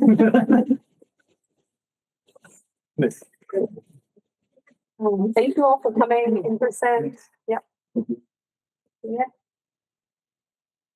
Moving on to requests for certificates of compliance. The first on our list is our Levesque Associates Inc. for 69 and 73 Loudville Road. This is Mass DEP file number 1510309. You're good. Hello, Brian Nelson from our Levesque Associates for the record. We had a site visit last week, some of the members out there. So we had a letter from Fleet Crabo, the PE for our project. We did the stormwater design out there. Some of you are probably well familiar. This project was an ongoing saga with some stormwater drainage issues that have been resolved. And given the recent storm events, the basin was dry last week and appears to be functioning. We did note some minor deficiencies or deviations, I should say, on some things like the mail kiosk, and there were 3 catch basins that didn't have footed sumps installed, but the contractor went out at the end of last week and fitted those in the catch basins, sent pictures, so that should all be set. Okay. There were 2 areas where the limit of work had encroached beyond the permitted limit of work. However, those were, that location was over here and over here, which were outside of conservation jurisdiction. This was an isolated wetland, so technically when this was approved, there was no jurisdiction that wasn't really buffer zone off of that isolated wetland. So we discussed that at the site. There were some comments Ava had about the rules and regulations. One of the conditions of the OOC was that certain language from the order had to be put into the rules and regs. I guess it was put into the master deed, but not the actual rules and regs document handed out to homeowners. So we're working on revising that. And we're also working on getting an updated stormwater maintenance and operation plan that reflects what was actually constructed out there versus the design plan. So it kind of covers the main things, but generally the site was well stable, stormwater is functioning. The restoration area of that violation area on the slope hasn't budged an inch. It's well established. So I'm going to answer any questions. I will say, remarkably, Diane's only comment was about those 3 missing hoods. Right. So the stormwater element of this project does seem to be fully in compliance at this time. Okay. The resource areas or not technical resource area conversation and the markers, I think does warrant some discussion. So I'm gonna throw us all back. I spent a while in your guys' minutes from 2020 in preparation for this meeting, and also in the planning board's meeting. What'd you say, Commissioner? What a year that was. Yeah, right. And also in the planning board's minutes from 2020. And so there was a lot of discussion. If I'm sure the commissioners who were present remember, this was a controversial project. There was a lot of discussion. There were a lot of concerns, specifically about those isolated vegetated wetlands that surround the site. The commission's only jurisdiction is for the BBW off of Hannah Brook here. And there was a conversation about the need for markers marking the limit of work. The determination was made that the Conservation Commission could only mark the limit of work as pertains to the buffer zone. So you all could only require the markings within the limit of work as pertains to the buffer zone. However, you made the recommendation to the planning board that the buffer zone be marked, the limit of work be marked throughout the entirety of the site. And so it was with these little pink markers, these little pink rebar markers, and they exist all over the site. Find a lot more images. Like 80 of them or something. That's So many of them. There's that basin. Look at that basin. And the slopes appear to be vegetated. Yeah, stones removed. Yep. It's vegetated. Yeah, and That's the much better. slopes were honestly remarkably vegetated for this time of year. Yeah. So I think we really will only see that continue to trend upward. I'll get to more markers soon. One down there, one right there, one right there. So in almost all circumstances, they follow the silt fence line, as they were designed to. There's one. Ryan mentions until you get over to behind unit, I believe that's unit 6. 6 and 7. Yeah, 6. I think it Unit was. 6. And here's our limit of work, and here's our marker. Yeah, it's kind of in the middle of the lawn. Yeah. And right behind the silt fence is one of those IBWs. It's that largest one right up there, or maybe not the largest, because that one down there is the largest, right? The Yeah. bottom of the map. Yeah, that one's probably bigger. Yeah. So, I will sort of just point out for the record that this is an amazing argument for our draft wetlands ordinance, if you ask me. Because I think the Conservation Commission's jurisdiction here is relatively limited, given that the markers on this portion of the project were a recommendation to the planning board that was included in their special permit and not actually enumerated by our order of conditions. However, the lawn has been pushed really right up to the edge of this substantial isolated vegetated wetland. Speaks to that gentleman's comment earlier about lawn. Lawn encroachment is real and is a serious problem, even if you have bright pink rebar posts. But the silt fence, they went to the silt fence, you know, they ignored that marker, just. So if I can add, the silt fence was installed per a separate limit of work stakeout that we usually do. And then the markers were put in last because those usually get blown out during tree clearing. So it's my interpretation that this looks like the silt fence was just installed at the wrong place right off the bat. Okay. Yeah.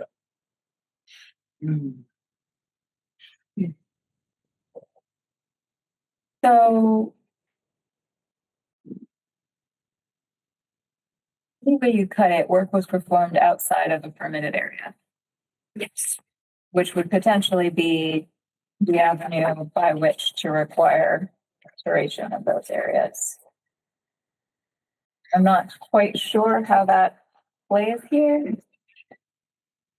Yeah, so I did a little bit more digging. Yeah. The planning board approved, back in 2020, this was a discussion again at multiple different levels.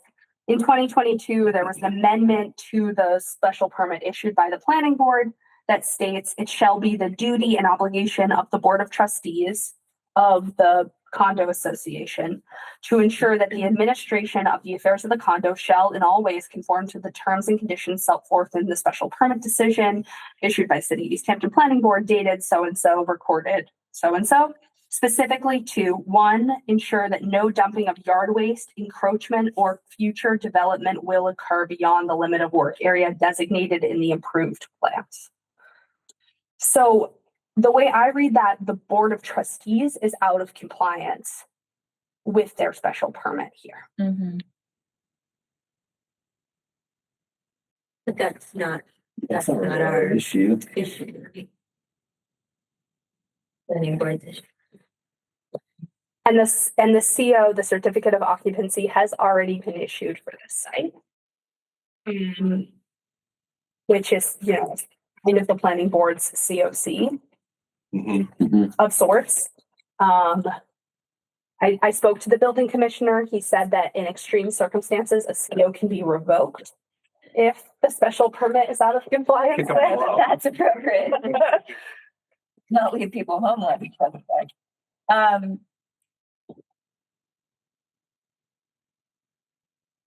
I mean, I think we have some discretion because it's a deviation from the plans. And so my recommendation would be that you talk with the planning board, if you haven't already, to see if they want us to pursue this. I think we can. I don't know. I mean, I'm not sure that we can't either though, because they're not in compliance with the plans that were permitted. You would have pictures of that particular site from when they originally. Before construction? Because I'm not sure when they put pink rebar in. Yeah. After the lawns were installed. Yeah, it was later. We went back and put it later, yeah. Because they always get destroyed during the construction.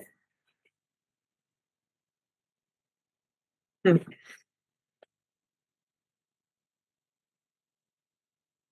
not even any stormwater that comes from here over to the stormwater management system. No, this is not in the buffer zone. Far away. Yeah. How many feet is the rebar from the erosion? I think we have another picture, right? Of maybe a different view that shows that space. There. How many feet from the rebar to the silt fence? I'd say about 20 feet. Yeah, yes. And how many feet is it from the fence to the isolated vegetative wetland? 2 feet. Yeah, it's right on it. 2 feet. It's really right on it. In one spot, like the closest spot. I mean, I wasn't pulling soil samples, but No. I wouldn't be shocked if the wetland was past the silt fence, if the edge of the hydric soils was to the homeward side of the silt fence. Did we almost lose you in that? Yeah, I stepped over the silt fence and my boot sunk in. Not a official delineation technique. No. Right there. It's the only way I know. What unit is this? On that? Six.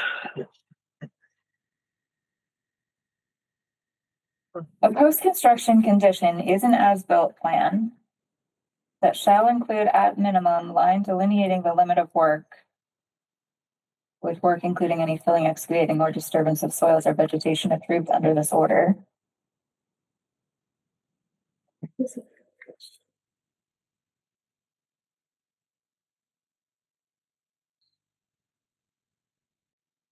An additional alteration, well, but that's specific to jurisdiction, I guess.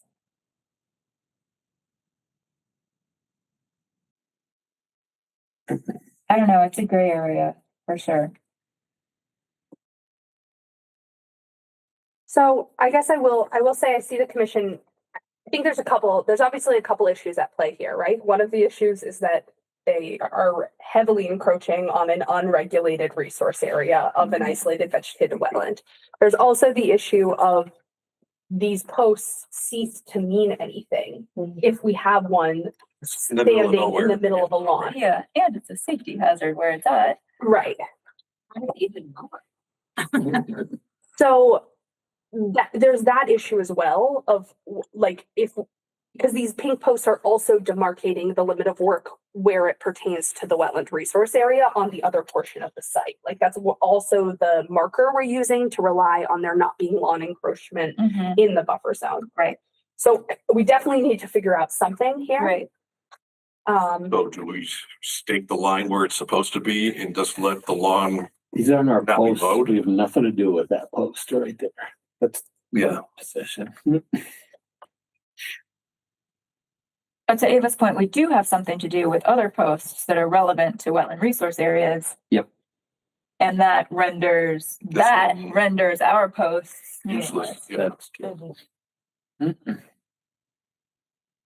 So do we just say, create a new boundary there that says, let that grass grow wild at that point and beyond?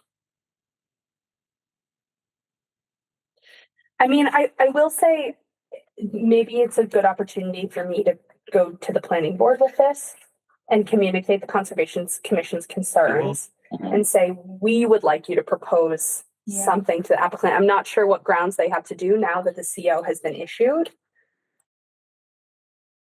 I don't know Well, how planning board works. presumably the condo association rules say that they weren't allowed to extend beyond the markers, so they've got that.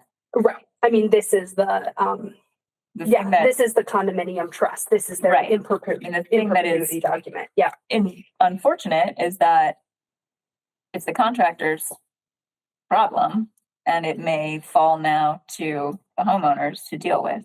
Right. But we can't solve that. That was going to be my suggestion, was it's now under their own authority, the homeowners association, that, you know, I don't know if you've dealt with Erin, as the contact out there, has been super diligent and on top of things. And I get a feeling that she's going to be a good steward for the property. Maybe just a simple conversation with her, with an agreement that, you know, that area is to be left alone and, you know, they can enforce that. They have their own document to enforce it. Not so sure the commission can decide anything, force them to do that. Planning board might, but. So Ava, I think talk with the planning board. I think it's also worth a call to Mark Stinson to understand if we do have any ability to enforce this, because it was based on the limit of work permitted for a project, even if that area is outside of jurisdiction. It's just such a gray area. I don't know the answer. Okay. Yep. Okay. And I think this does bring us really nicely to what Ryan already mentioned, which is that we don't have the correct language in the condo rules.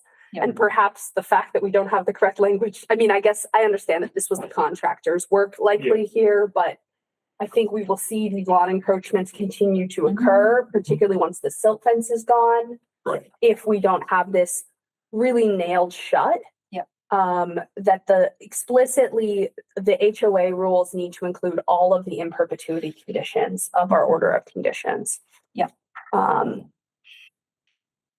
Yep. So that's what we're waiting on from you. We're also waiting on the letter confirming that flow rates from various storms have not increased. Sure. Yep. And then, as you mentioned, we're also waiting on the updated and signed O&M plan. Right. Yep. We expect to have that by the next meeting. And then the last thing that was outstanding as a question on our end was certain areas along the north edge, I think, that appeared in the field the last time we were all out there a year or more ago to be not built in compliance with the plans and potentially too steep, if I'm remembering correctly. They were like terraced off and then dropped. How did that compare with the as-built? Yeah, I think you're referring to behind units 8 and 9. I think wasn't it on the other side of the gully? Maybe there are two spots. Or maybe there were multiple areas? Multiple spots, probably. But they're, Yeah, 8 and 9, I think, is the one I had most concern with. Yeah, our original plans did show a more gradual slope. They kind of built it with more of a plateau. They, like you mentioned, descends steeply. That's that photo right there. Since they had installed that and put in the erosion control fabric, it really hasn't moved since. I don't have any stability concerns with it. Even though it looks steep, there was no erosion. It was, the lawn was holding, the grass was holding it together. Even, with our rainstorms that we've had recently, there was no indication that it was at risk. The sites really appeared stable. Okay. We can review, if we'd like to go through all this, the images. Oh. Okay. Yeah, just going at the beginning of them. yeah, Just maybe run through them and see if anyone on the commission sees anything that, or did you want to say? I was just gonna say, I don't have a real concern with them, as long as they're stable and as long as, like. There's a fence along the top of one of them, right? So There's a fence right in there, yep. Yeah. We're here next to unit 14, and that was because we had to come up with a solution for the basin, and that included doing a level spreader outlet over here and install that at the proper elevation. There's a grade difference between unit 14 and that. So they had an option of doing a steep grass slope, do a retaining wall. Cheapest version was to do a steep grass slope, and so a fence for just resident safety was put at the top of that slope. Yep. So it's just with the other steep spots, it just becomes like Yeah. If the residents want to do something there in the future, they're just gonna have to in this series. get permit, basically. For safety reasons or whatever. What is that long bar that we're seeing there? This is the timber for the level spreader. So the overflow from the basin goes underground piping, discharges here. This is a fabric lined trap rock pool. And then the idea is that this level spreader doesn't constitute as a point source discharge. And it just gives a nice even overflow spread so that we don't wash out that resource area downhill. Wood? Yep. Like a 4x4. Yeah. And that actually is working really well. I was there on site when they were doing revisions to the basin, and they were pumping the water out of the basin so that they could work on it, discharging it to here. And so this was running active for several days. And we saw that there was no scouring or washout in that gully downstream. So it's working very well.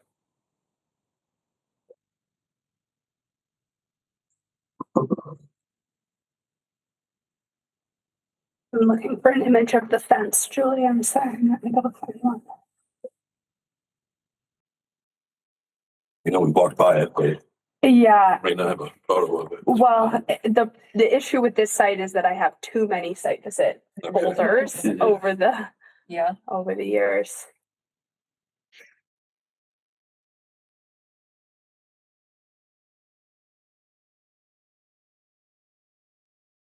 So who all was at this most recent site visit?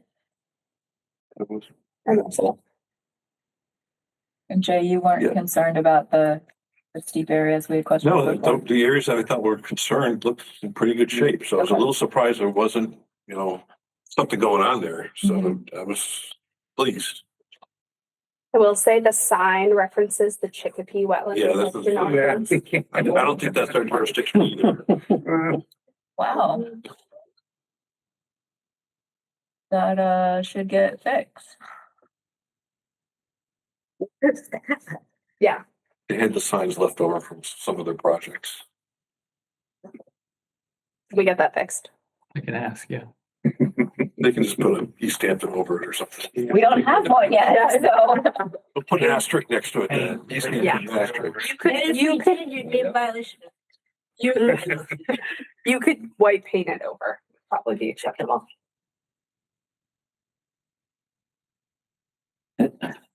Mess Department of Corrections will make sign for $30. It's $55 for that sign to be made. Yeah. Exactly.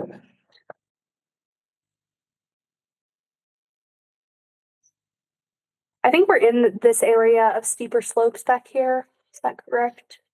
Yeah, that's, That's like between, 11, I think it was. No, sorry, behind unit 9. That's what that was. Yeah. That's what I remember, 9.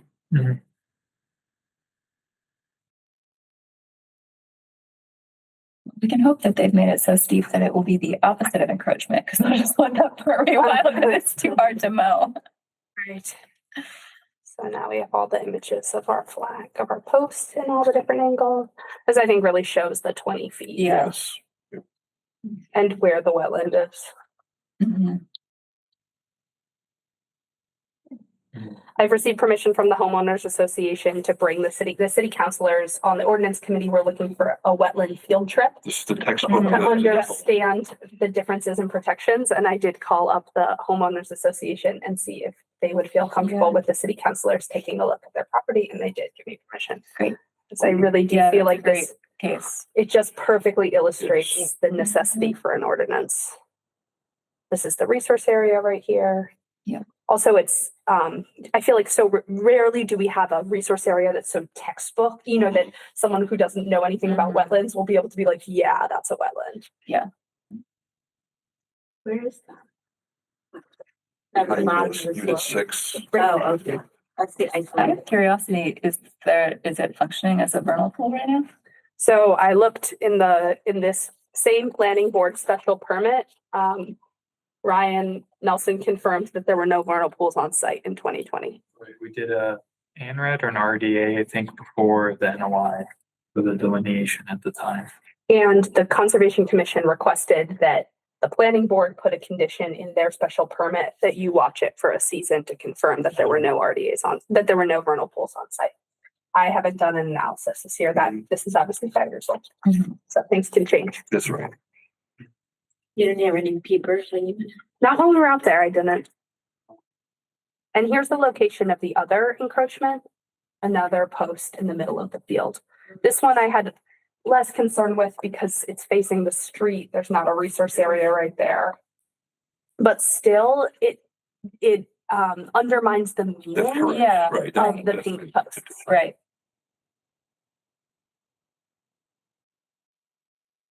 Those are all my site images. Got a couple of outstanding issues to look into. You've got some things to get us still. Yep.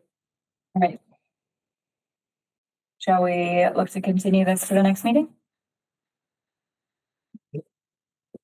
Motion to continue to April 27th. All those in favor? Carries. I'm going to move this over to you. Here's our paths. Okay. Yeah. Got it. Okay, thank you very much. See you next time. Thank you. Thank you. Even though it's steep, it looks like it's holding together. Yeah. Obviously, no one's mowing it or. And this was Right. over a year ago too. This was actually Okay. over a year and a half ago. Okay. Remember when the basin was like that? Nice skating rink. Yeah, like a nice ice skating rink.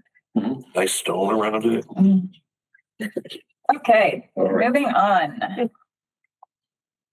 179, we have a request for certificate of compliance at 179 Northampton LLC, Dick Boyle Realty Trust. This is 179 and 178A Northampton Street, Mass DEP file number 1510015. Note that means this was the 15th permit issued in this city. So this expired back in October of 1982 and has just come to light as a still open permit that needs to be addressed. I remember this one.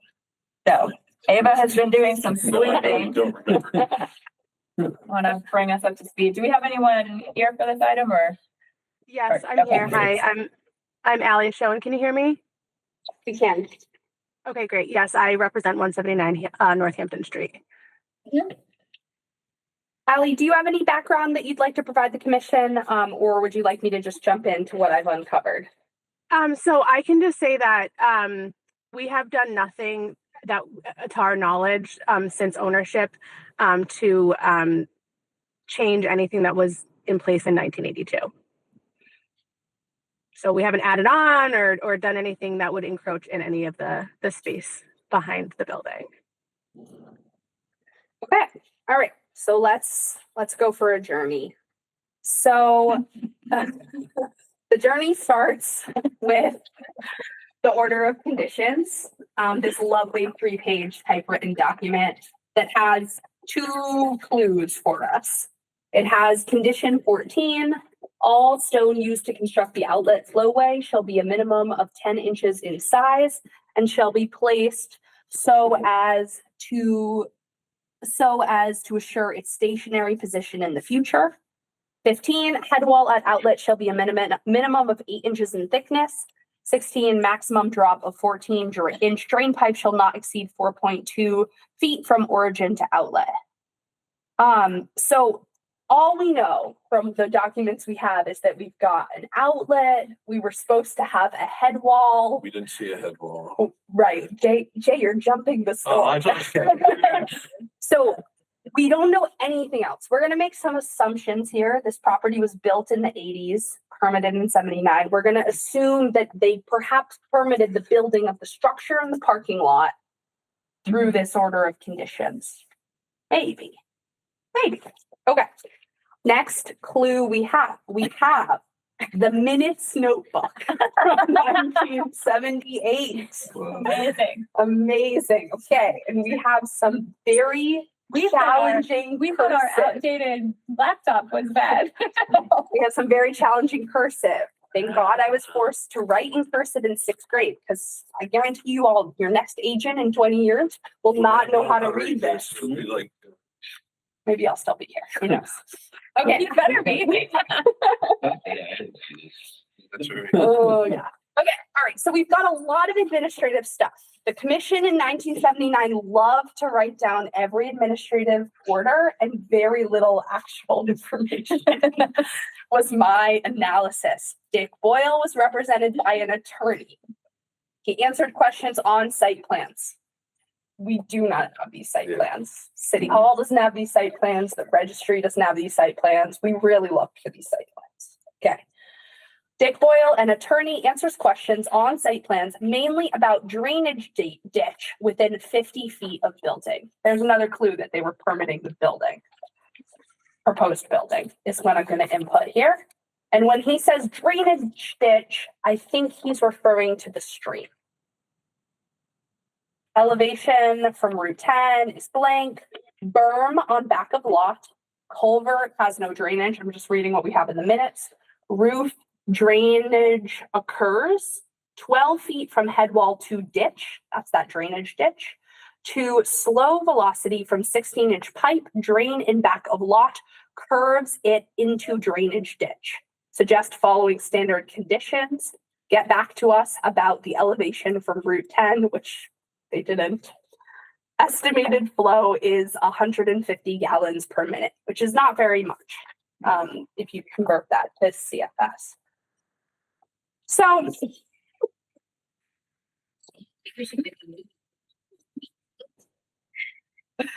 all right, so I did a lot of sleuthing. Yeah, my cousin was here. Go ask him. You can ask him. Look at that. Dave, how to? I think it was Colonel Mustard. In the parking lot. In the parking lot. So the first thing that I took a look at was the culvert that goes under Route 10 here. So does everyone know where we are? I didn't prep a map, but I could pull one up really quick. Should we get oriented? It's right across from Avashan. Yes. Yeah, pretty much. Yes. Exactly. Yep. And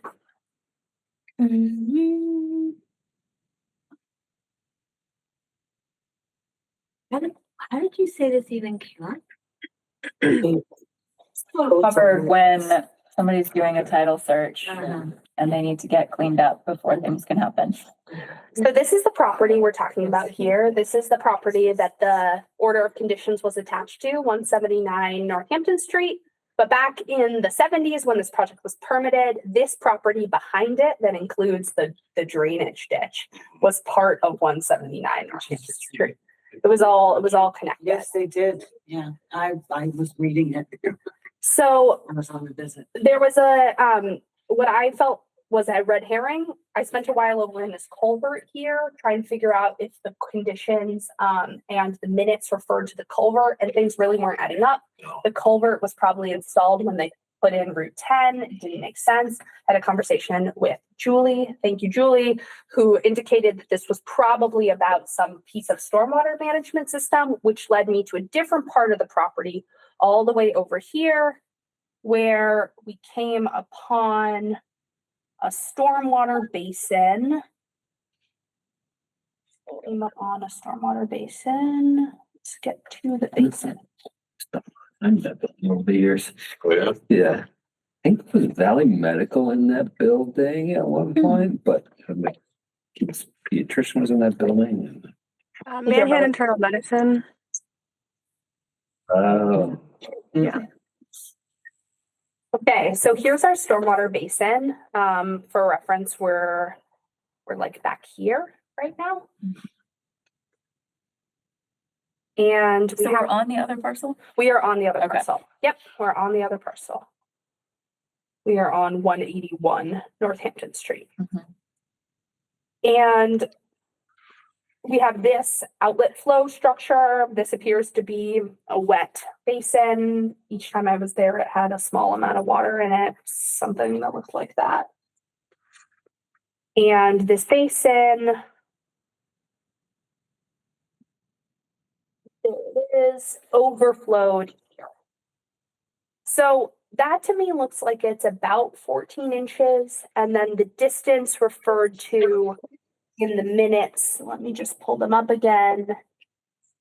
From the distance of the outlet to the drainage ditch is something like 12 feet. Do you have that in front of you, Commissioner Carr?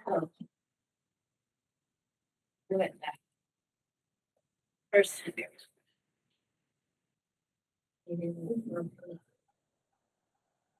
12 feet from head wall to ditch.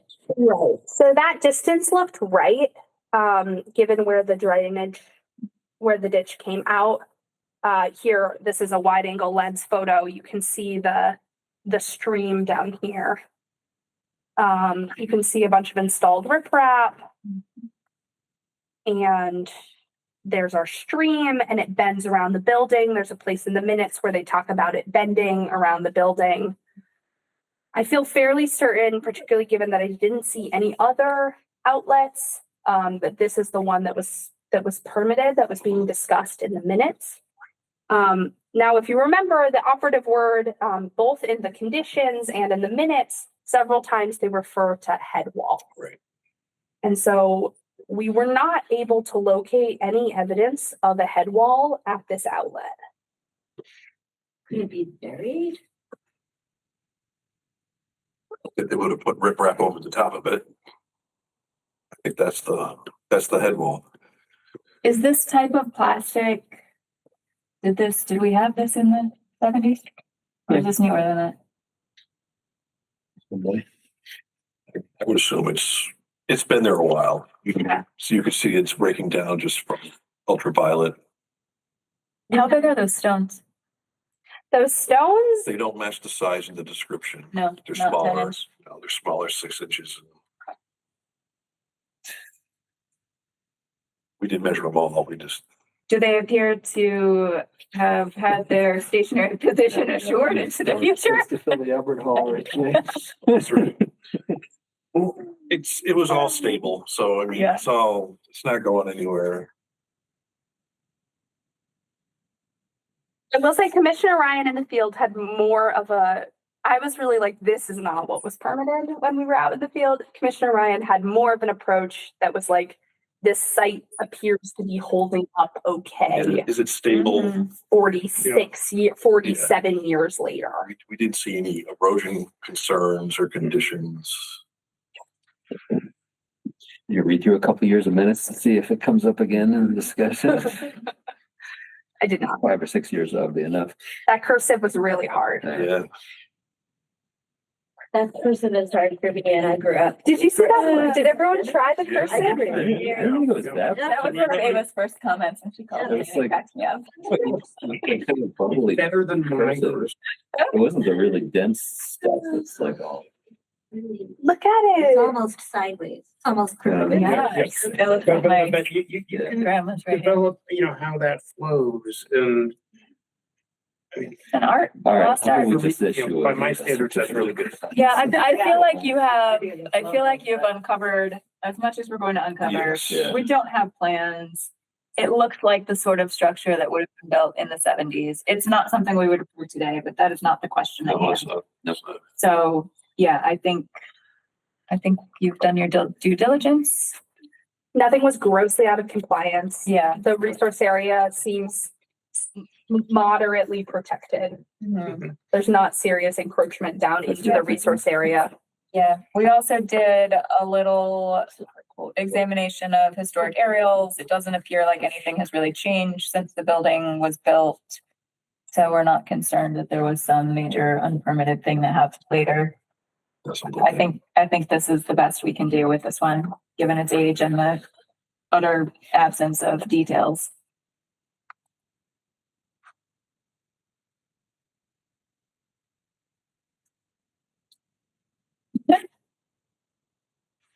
Did they follow standard contribution?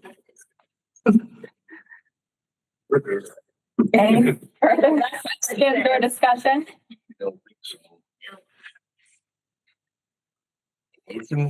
Yeah, so I would recommend that we issue a complete certification. If there were any input to it. No. Yeah. So just a motion to Yep. issue a certificate of compliance for 179. Second. All those in favor? Motion carries. Thank you. Thank you. Thank you. Ali, where would you like the original copy of this? So this COC will need to be recorded at the registry of deeds. And then a copy of recorded COC should be sent to me. Like you should scan in a copy of the recorded version and send it back to me. Where would you like the original sent to? I'm sorry, did you say? No, so the original will need to be recorded at the registry of deeds. Yep. So where would you, and you'll need the actual copy with ink. They won't accept a copy of that. So I need to get the version with ink to you. I can either hand deliver it to the address on Northampton Street, or I can mail it to any address you prefer. How would you like it? If you could mail it to our PO box, that would be great. It's PO Box 690. I think that home would do. I don't think it can. In Easthampton? Yep, it's in Easthampton. And who's the name? What's the name on it? You can do it to 179 Northampton Street, and then just do attention Allison, Alison, Schoen, Schoen. Great. I don't know if I can certify mail to a PO box. You can send it to my home address if you'd like. That's fine too. I will get it to you. You can. Maybe not return receipt requested though. I think I'm not You think sure. you can? I Okay. think you can. Also, We actually do get quite a bit of certified mail for just Okay. other things, and we just ring a doorbell and they have us sign. So I think it Okay, does work. perfect. All right, very good, very good. Okay, awesome. All right, so 690, PO Box 690. Yes. I will send that your way. Thank you so much, Thank Ally. you so much. I appreciate it. Have a great night. Thank you. Bye-bye. I've enjoyed so much signing this evening. Yeah, Great. this has been the most productive meeting I think we've ever had. Like the most permits issued. Most, yeah. I Yeah, think that's so. exciting. That is so exciting. Yeah. So exciting. Yep. All right, well, that's making its way. I'd like to make a motion that he would take all future minutes in person. I am going to veto that motion. Punishment not befitting Conservation Commission. There we go. Okay, do we have any updates on enforcement action? No. Open space updates. Anything on Echodale? Nothing on Echodale. Time to evaluate the invasives pretty soon. I'll go out there and take a look. Great. B parcel. B parcel, yes. Okay. We actually do have some decisions to make about your B parcel. The first thing I will say is tomorrow at 5 p.m. we have a site visit with some folks from NEMBA to discuss the bridges. We're going to talk about the bridges first, and then we'll talk about the climbing trail. I do think Commissioner Buttrick pointed out appropriately that we should just discuss who's going to be there so we don't hit a quorum. Right. Oh. I was thinking about coming. I don't think it matters. Oh, because it's not a open. hearing. Right? No, it's not an open condition. It's not open. Yeah, it's our own park. land. We're having a conservation Yeah, it's a park. discussion. Yeah. I don't think it matters. But I don't know. I'm pretty certain it doesn't matter because it's not a public hearing. Yeah, it's not a public hearing, so we're not discussing anything that we're not supposed to. Okay. Even though it's a meeting of a public body. Well, who's planning to be there? Does it even matter? It does. Or Yep. Okay, well, so this is, okay, so 4 questions. Communication constitutes. Is the communication among members of the public body? Yes. If so, does the communication constitute deliberation? Yes. Does the communication? You don't think it We're not constitutes deliberating on a deliberation? matter and what defines deliberation? Deliberation is oral or written communication through any medium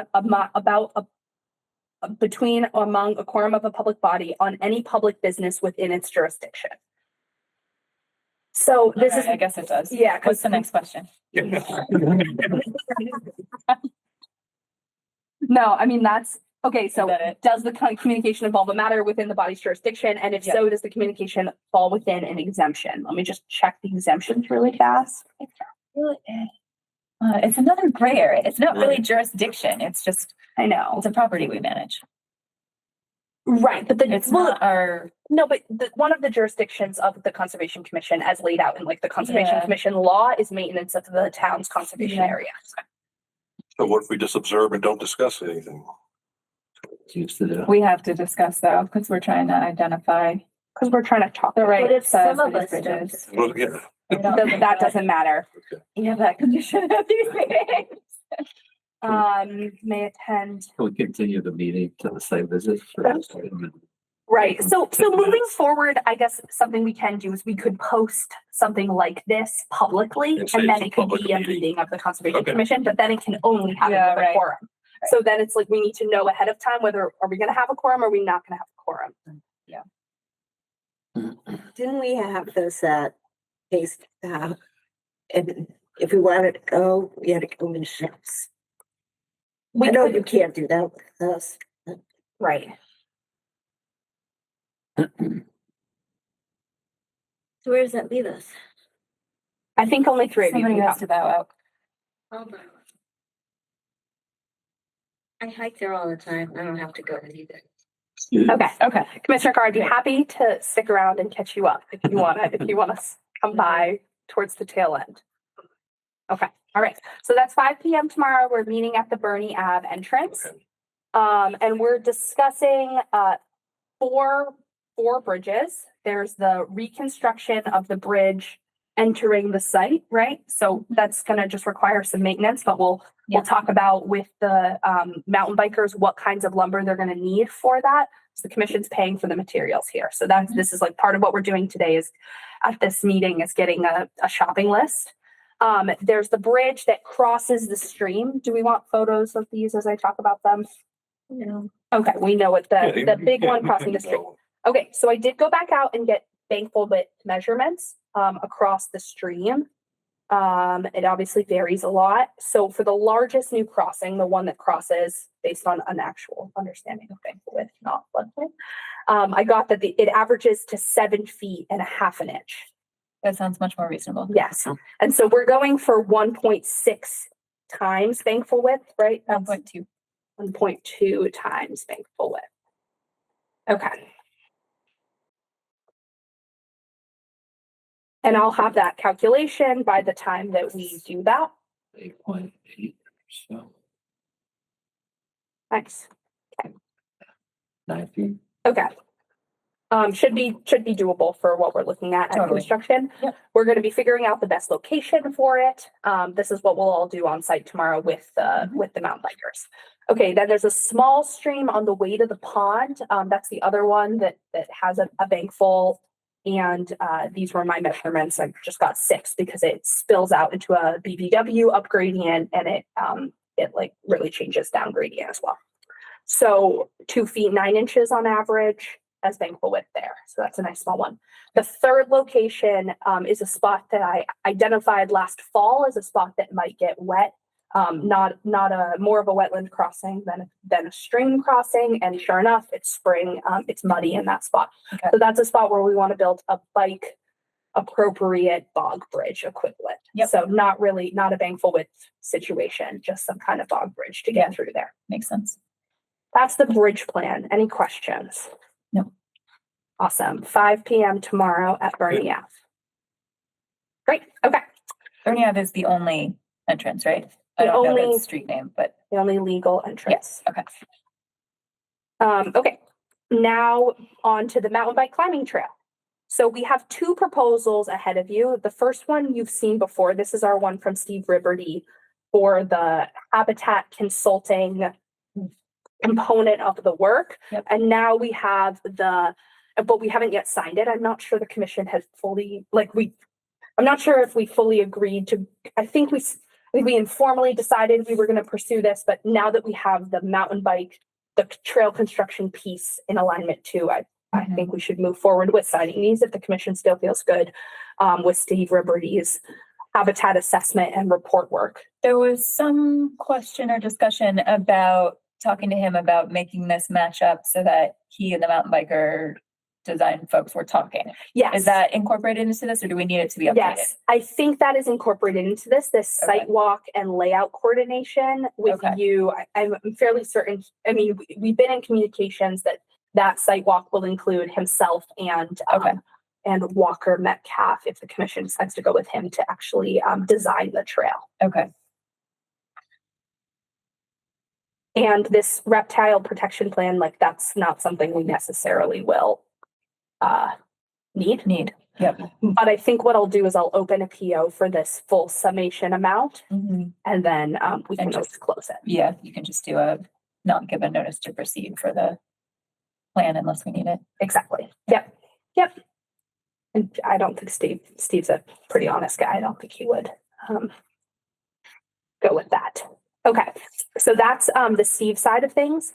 On the Walker side of things, his company is called Upbuild LLC. You asked me that last time and I didn't know. And he shared with me some of his credentials. So I have those in our files. And so he drafted up a proposal for this assessment where he's assessing how and where the new trail can reach the ridge using as much of the existing trail as possible while maintaining a sustainable grade. And then he's going to flag it in the field, including the location of new water diversion features that was specifically enumerated in the Natural Heritage Letter. And then this is the moment where Steve and Walker will meet up to review the proposed trail alignment, document the necessary changes, then he'll put those on a map and adjust it in the field. I did check with procurement. Have I already told you this? I did check with procurement that there is no issue in hiring him for construction if he does the design, as long as his design could be reasonably done by any person with the same skill set. So this, yeah, so that was confirmed by procurement. That's good. We do have a date on the calendar for the site visit should the commission decide to proceed of May 6th, myself, Walker, and Steve. So that's assuming that Walker, I believe Walker has already been working on this, designing where and how the trail can reach the ridge. And he estimated this at $8,500. Steel. Yep. Did you say it's a steal? Sounds like a steal. And to remind the commission, we have $23,697 in this CPA account left over. Actually, what's his deliverable? Like, what is the design? Yeah, the design is the final design map with whatever changes incorporated. Details or no details? Just a line. That's a good question. Like the details of what the trail spec details. Yeah, like actual design details. Yep. Yep. I can ask him to include that. Yep. So if we had 23,000 and we spent 8,300 on this, and what was it, like 7,700 on the other one, that only leaves us like 7,000 to actually build the trail? This isn't to build the trail. This is just the money that we already happen to have. We will need to acquire potentially hundreds of thousands of dollars to build the trail. Okay. So the Steve's assuming that we don't go through with the reptile protection plan, this comes out to 6,500. So 83, it was 83, right? Yeah. 83 50 plus 6,500 is 14,000. So that should leave us with a comfortable cushion to also fund the lumber for the bridges out of that.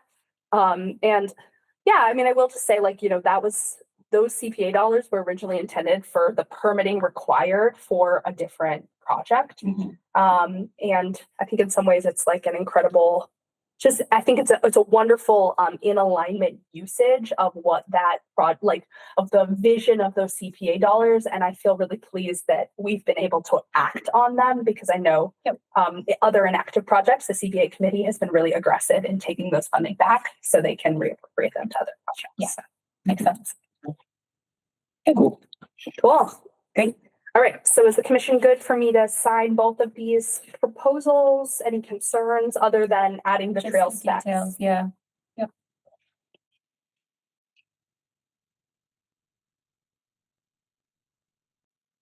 Anything else we want to see?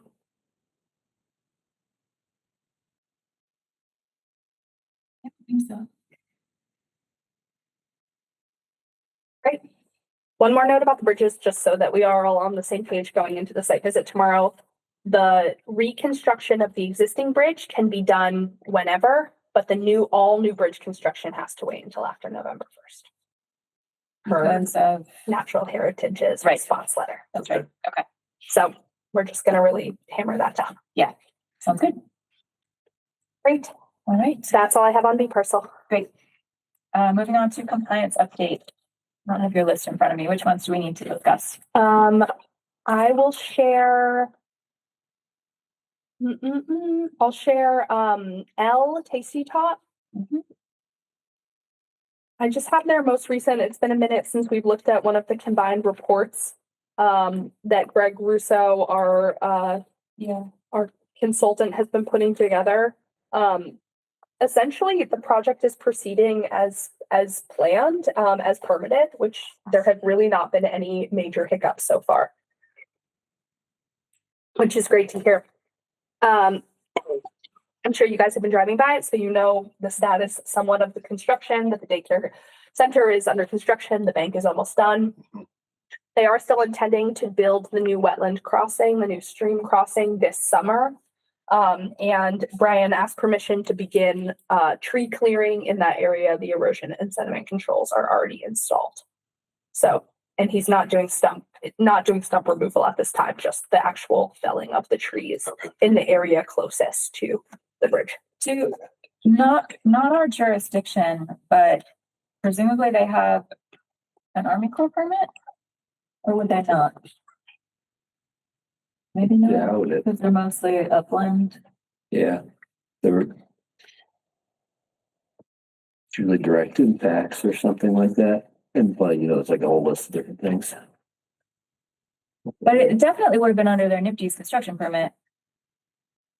Why are they not having to adhere to the tree felling deadline for vets? Which is Thursday. No, Wednesday. Nobody there. No, tomorrow. Tomorrow. Deadline for that's My projects do. well. So do my projects, but nobody else does. Okay, so Do you have a copy of their SIP? yeah, I can pull it up.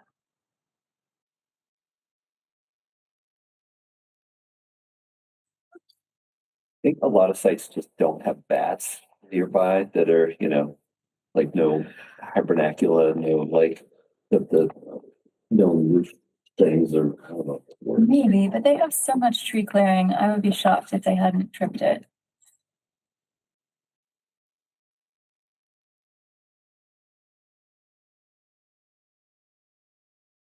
Mm,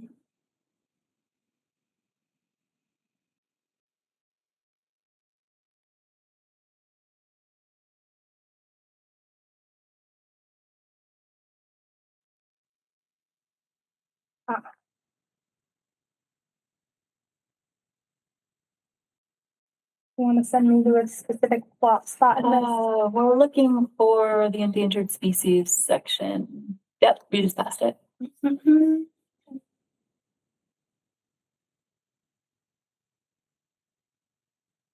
Go up a little, make that bigger.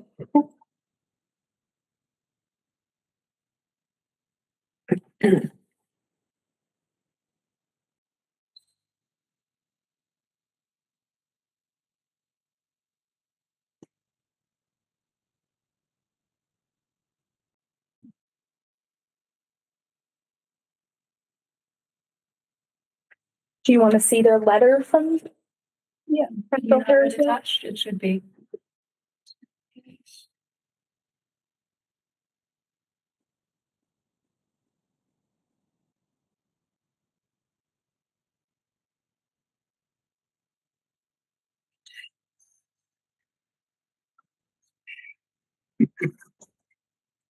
On the agenda.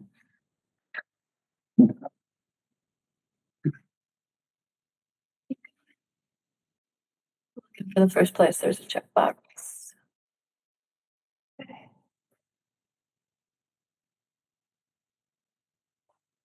All right, and then if the project will not resolve. Okay. Yeah, can we see those letters? Yeah. I think they're elsewhere too. I feel like I got. Searchable. Yeah, I know. It's sometimes it's searchable. Mhm. Didn't we also have something in there if they could avoid certain diameter trees as they were? For the crossing. I'm pretty sure everything's coming down for the crossing, and that was what was permanent.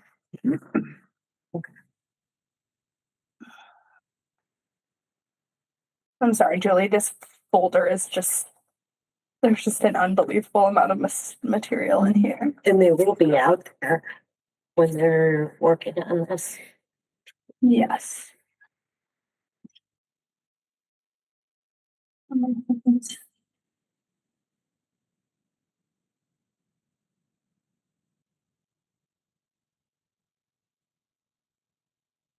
Give Dan a notebook to read on my screen. Mm-hmm. The cursor. That's in I this. didn't find the cursive that bad. I thought it was pretty good. I'm not I was sure. reading it, trying to read a deed from Attached. 1880 at work, and it was Well, it was should be, it should be impossible. Yeah. one of the attachments at the end. It just looked like a bunch of Here, hard, what's that like say? diagonal lines with nothing. It's not what they refer to as appendix D. No, I think that's referring to appendix D of the permit. Yeah, okay. But what do they list there? You hear it.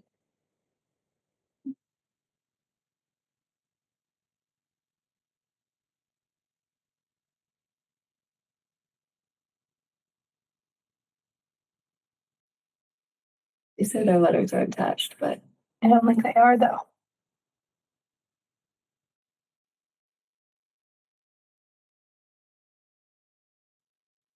We're still in the construction general permit.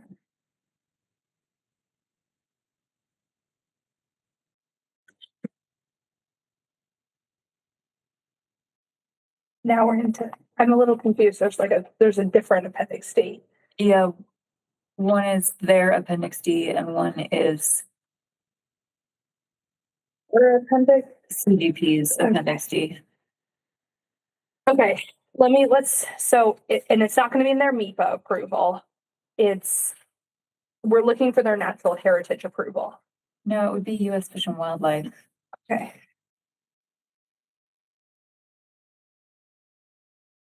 Would it have been a pre-con requirement of ours? Maybe not. Probably not, but it should be part of the SWIP.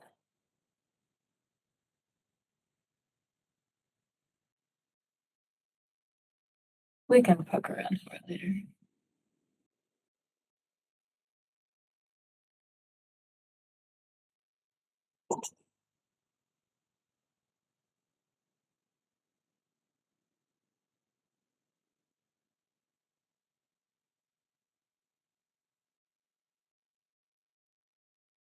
Somewhere in here. It should be.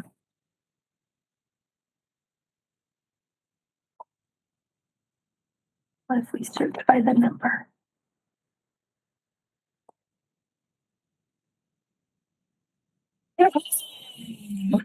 Idea. Okay. Yeah, what does it say? Anderson, your product is not be certain. Are they fine? No, it's not on there. And keep going. Other species. No, stop. What's it say about tricolor? Oh, it was still proposed at this point. Interesting. Okay. Oh, I guess maybe it still is proposed. All right. Well, that's not consistent, but it's got a letter, so It's fair not enough. consistent with your projects. It's not consistent with what Fish and Wildlife is issuing these days. Interesting. 2022 is a different era. I guess so. All right. Thank you for humoring me. Thank you for suggesting it. Okay. Back to their letter, maybe.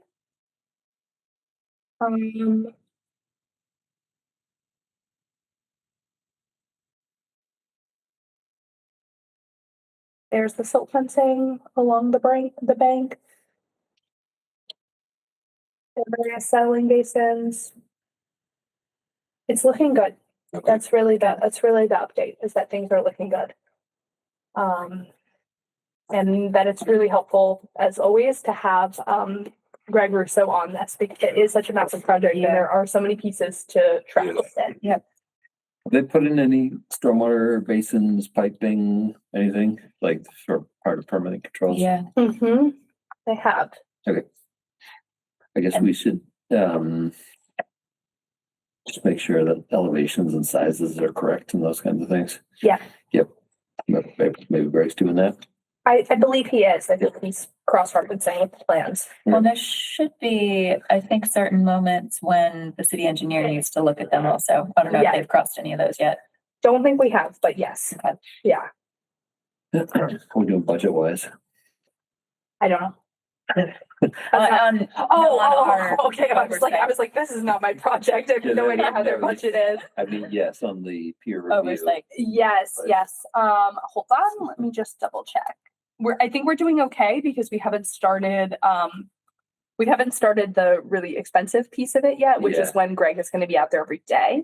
Yeah, I guess making sure that they are where they think they should be on their budget as we get into the most expensive parts and Yeah. don't like blow it.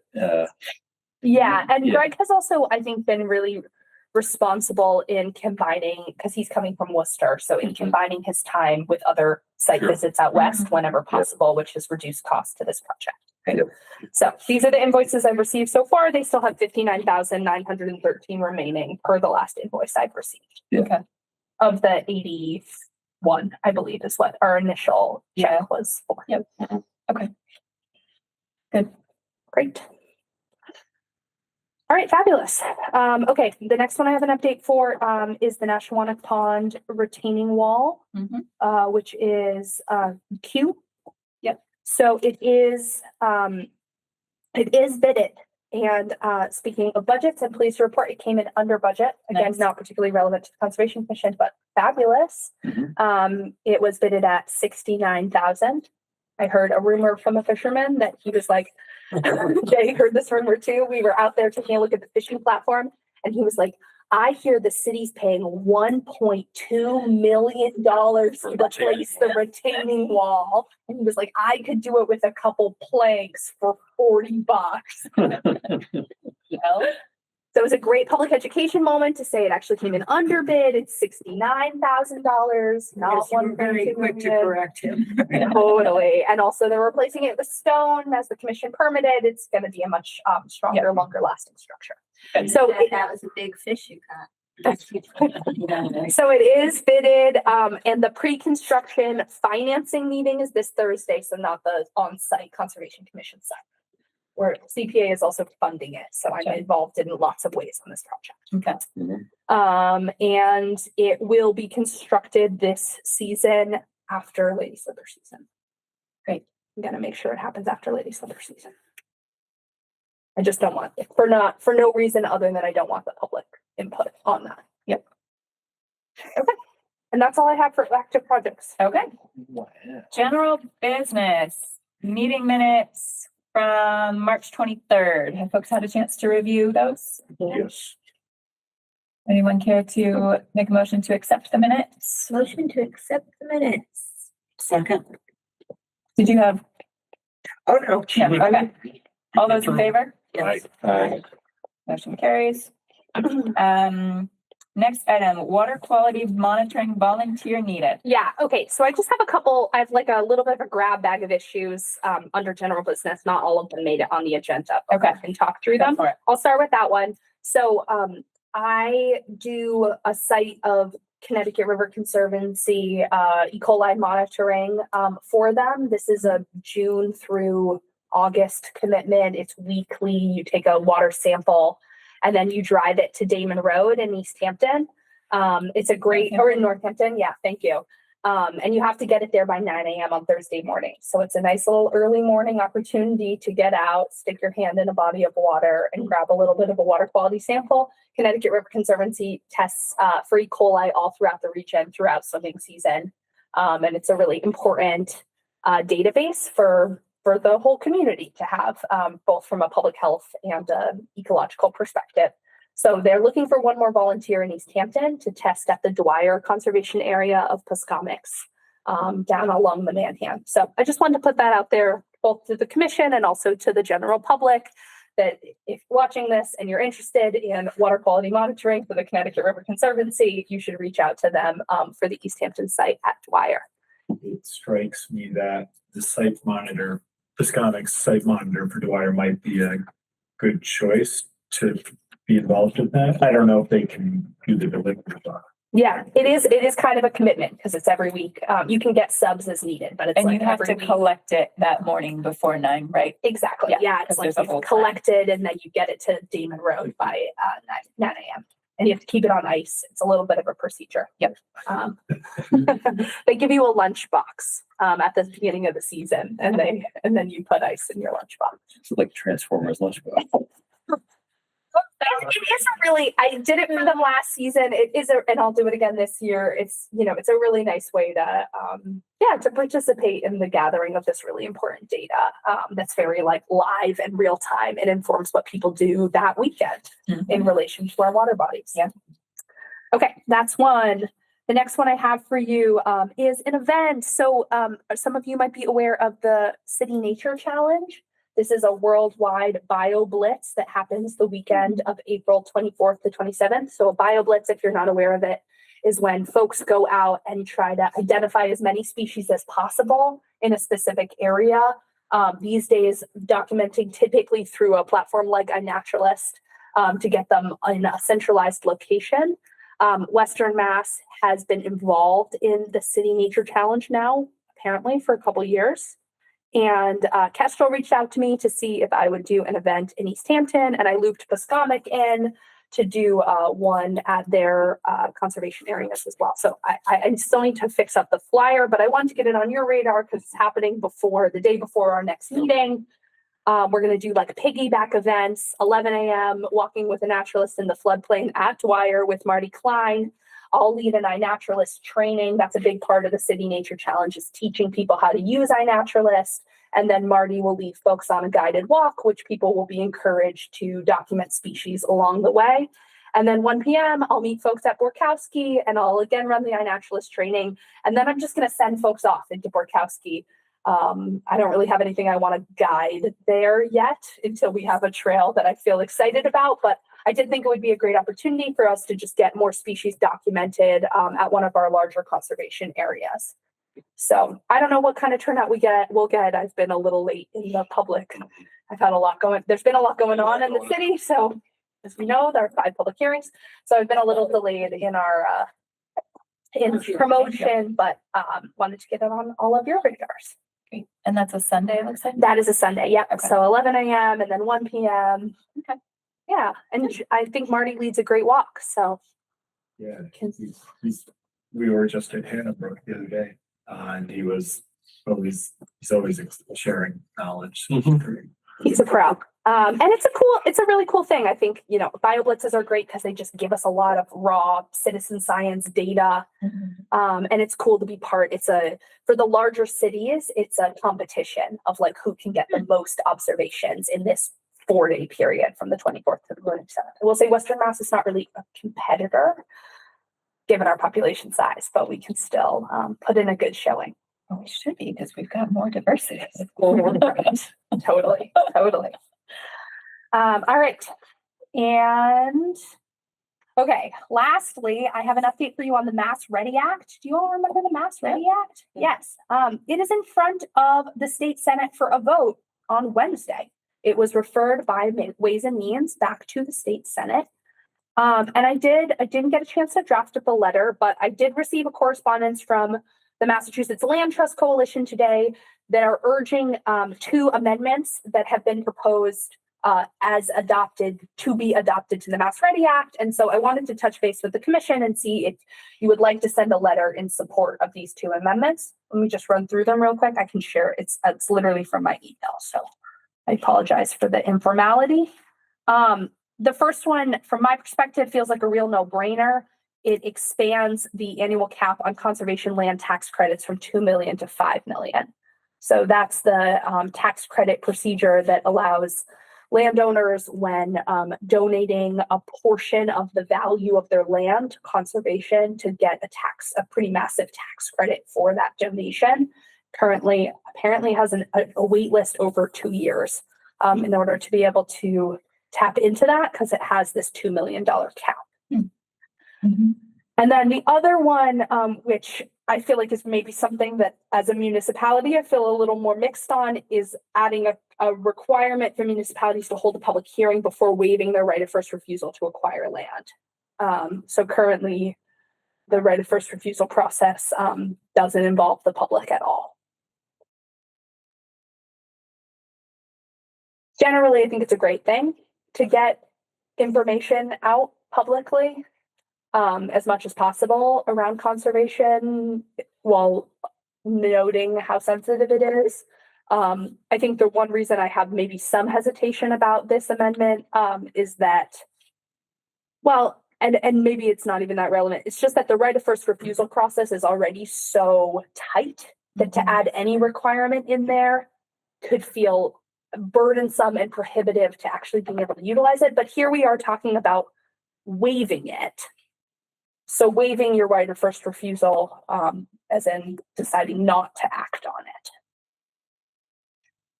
You don't have to hold a public hearing to exercise your right of first refusal? That is my understanding. Because that, Oh, no, you already do have to, if you decide to exercise it, but you don't. A weakness of the current law is municipalities are only required to hold a public hearing if they intend to exercise their right. Is doing nothing the same as waiving it? Yeah, So you basically have to have a public hearing. Yeah. And if you don't, then anytime a property comes up. I guess something I bad mean, the happens. only other thing I would say, and like, again, this is a very city hall perspective, and it totally makes sense to me why Mass Land is in full support of this as a non-municipal organization, is that sometimes there are conversations happening about, we're not going to act on this right of first refusal to then enable this conservation purchase. Yeah. There might be elements of it that are sensitive and that the public isn't aware of. Yeah, that whole process. So exercising your right of first refusal, does that mean you're agreeing to buy it? You are attempting to buy it. Attempting to buy it? You're entering into the process to try to buy it. That's the exercising of it. Yes. The waiving of it means you're not interested in buying it. Yeah. So this is And you basically- can also transfer it, which is to transfer it to a nonprofit land trust, essentially.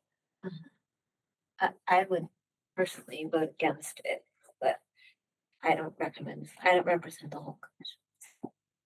I think it makes it too cumbersome.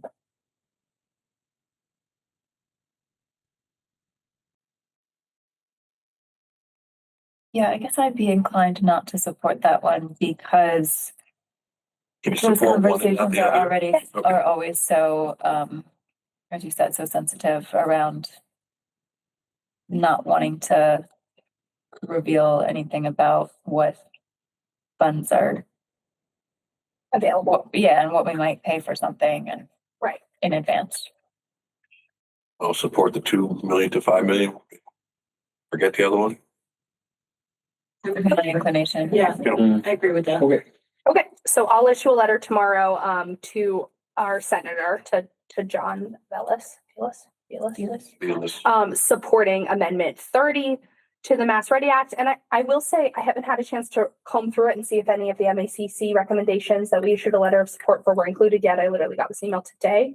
I'll certainly be taking a look, but regardless of some of the concerns MACC had, the Mass Ready Act is really a pretty incredible piece of legislation broadly. So it's really wonderful to see it moving forward. I just wanted to share that good news. And that's the last update I have for you. All right, great. With that, I think we would be willing to and ready to entertain a motion to adjourn. Motion to adjourn. Second. All those in favor? Aye. It is 9:02. We are concluding this evening's meeting of the Easthampton Conservation Commission. Our next meeting will be April 27th at 6 p.m. Thank you. This government meeting is brought to you by Eastworks and our local cable subscribers.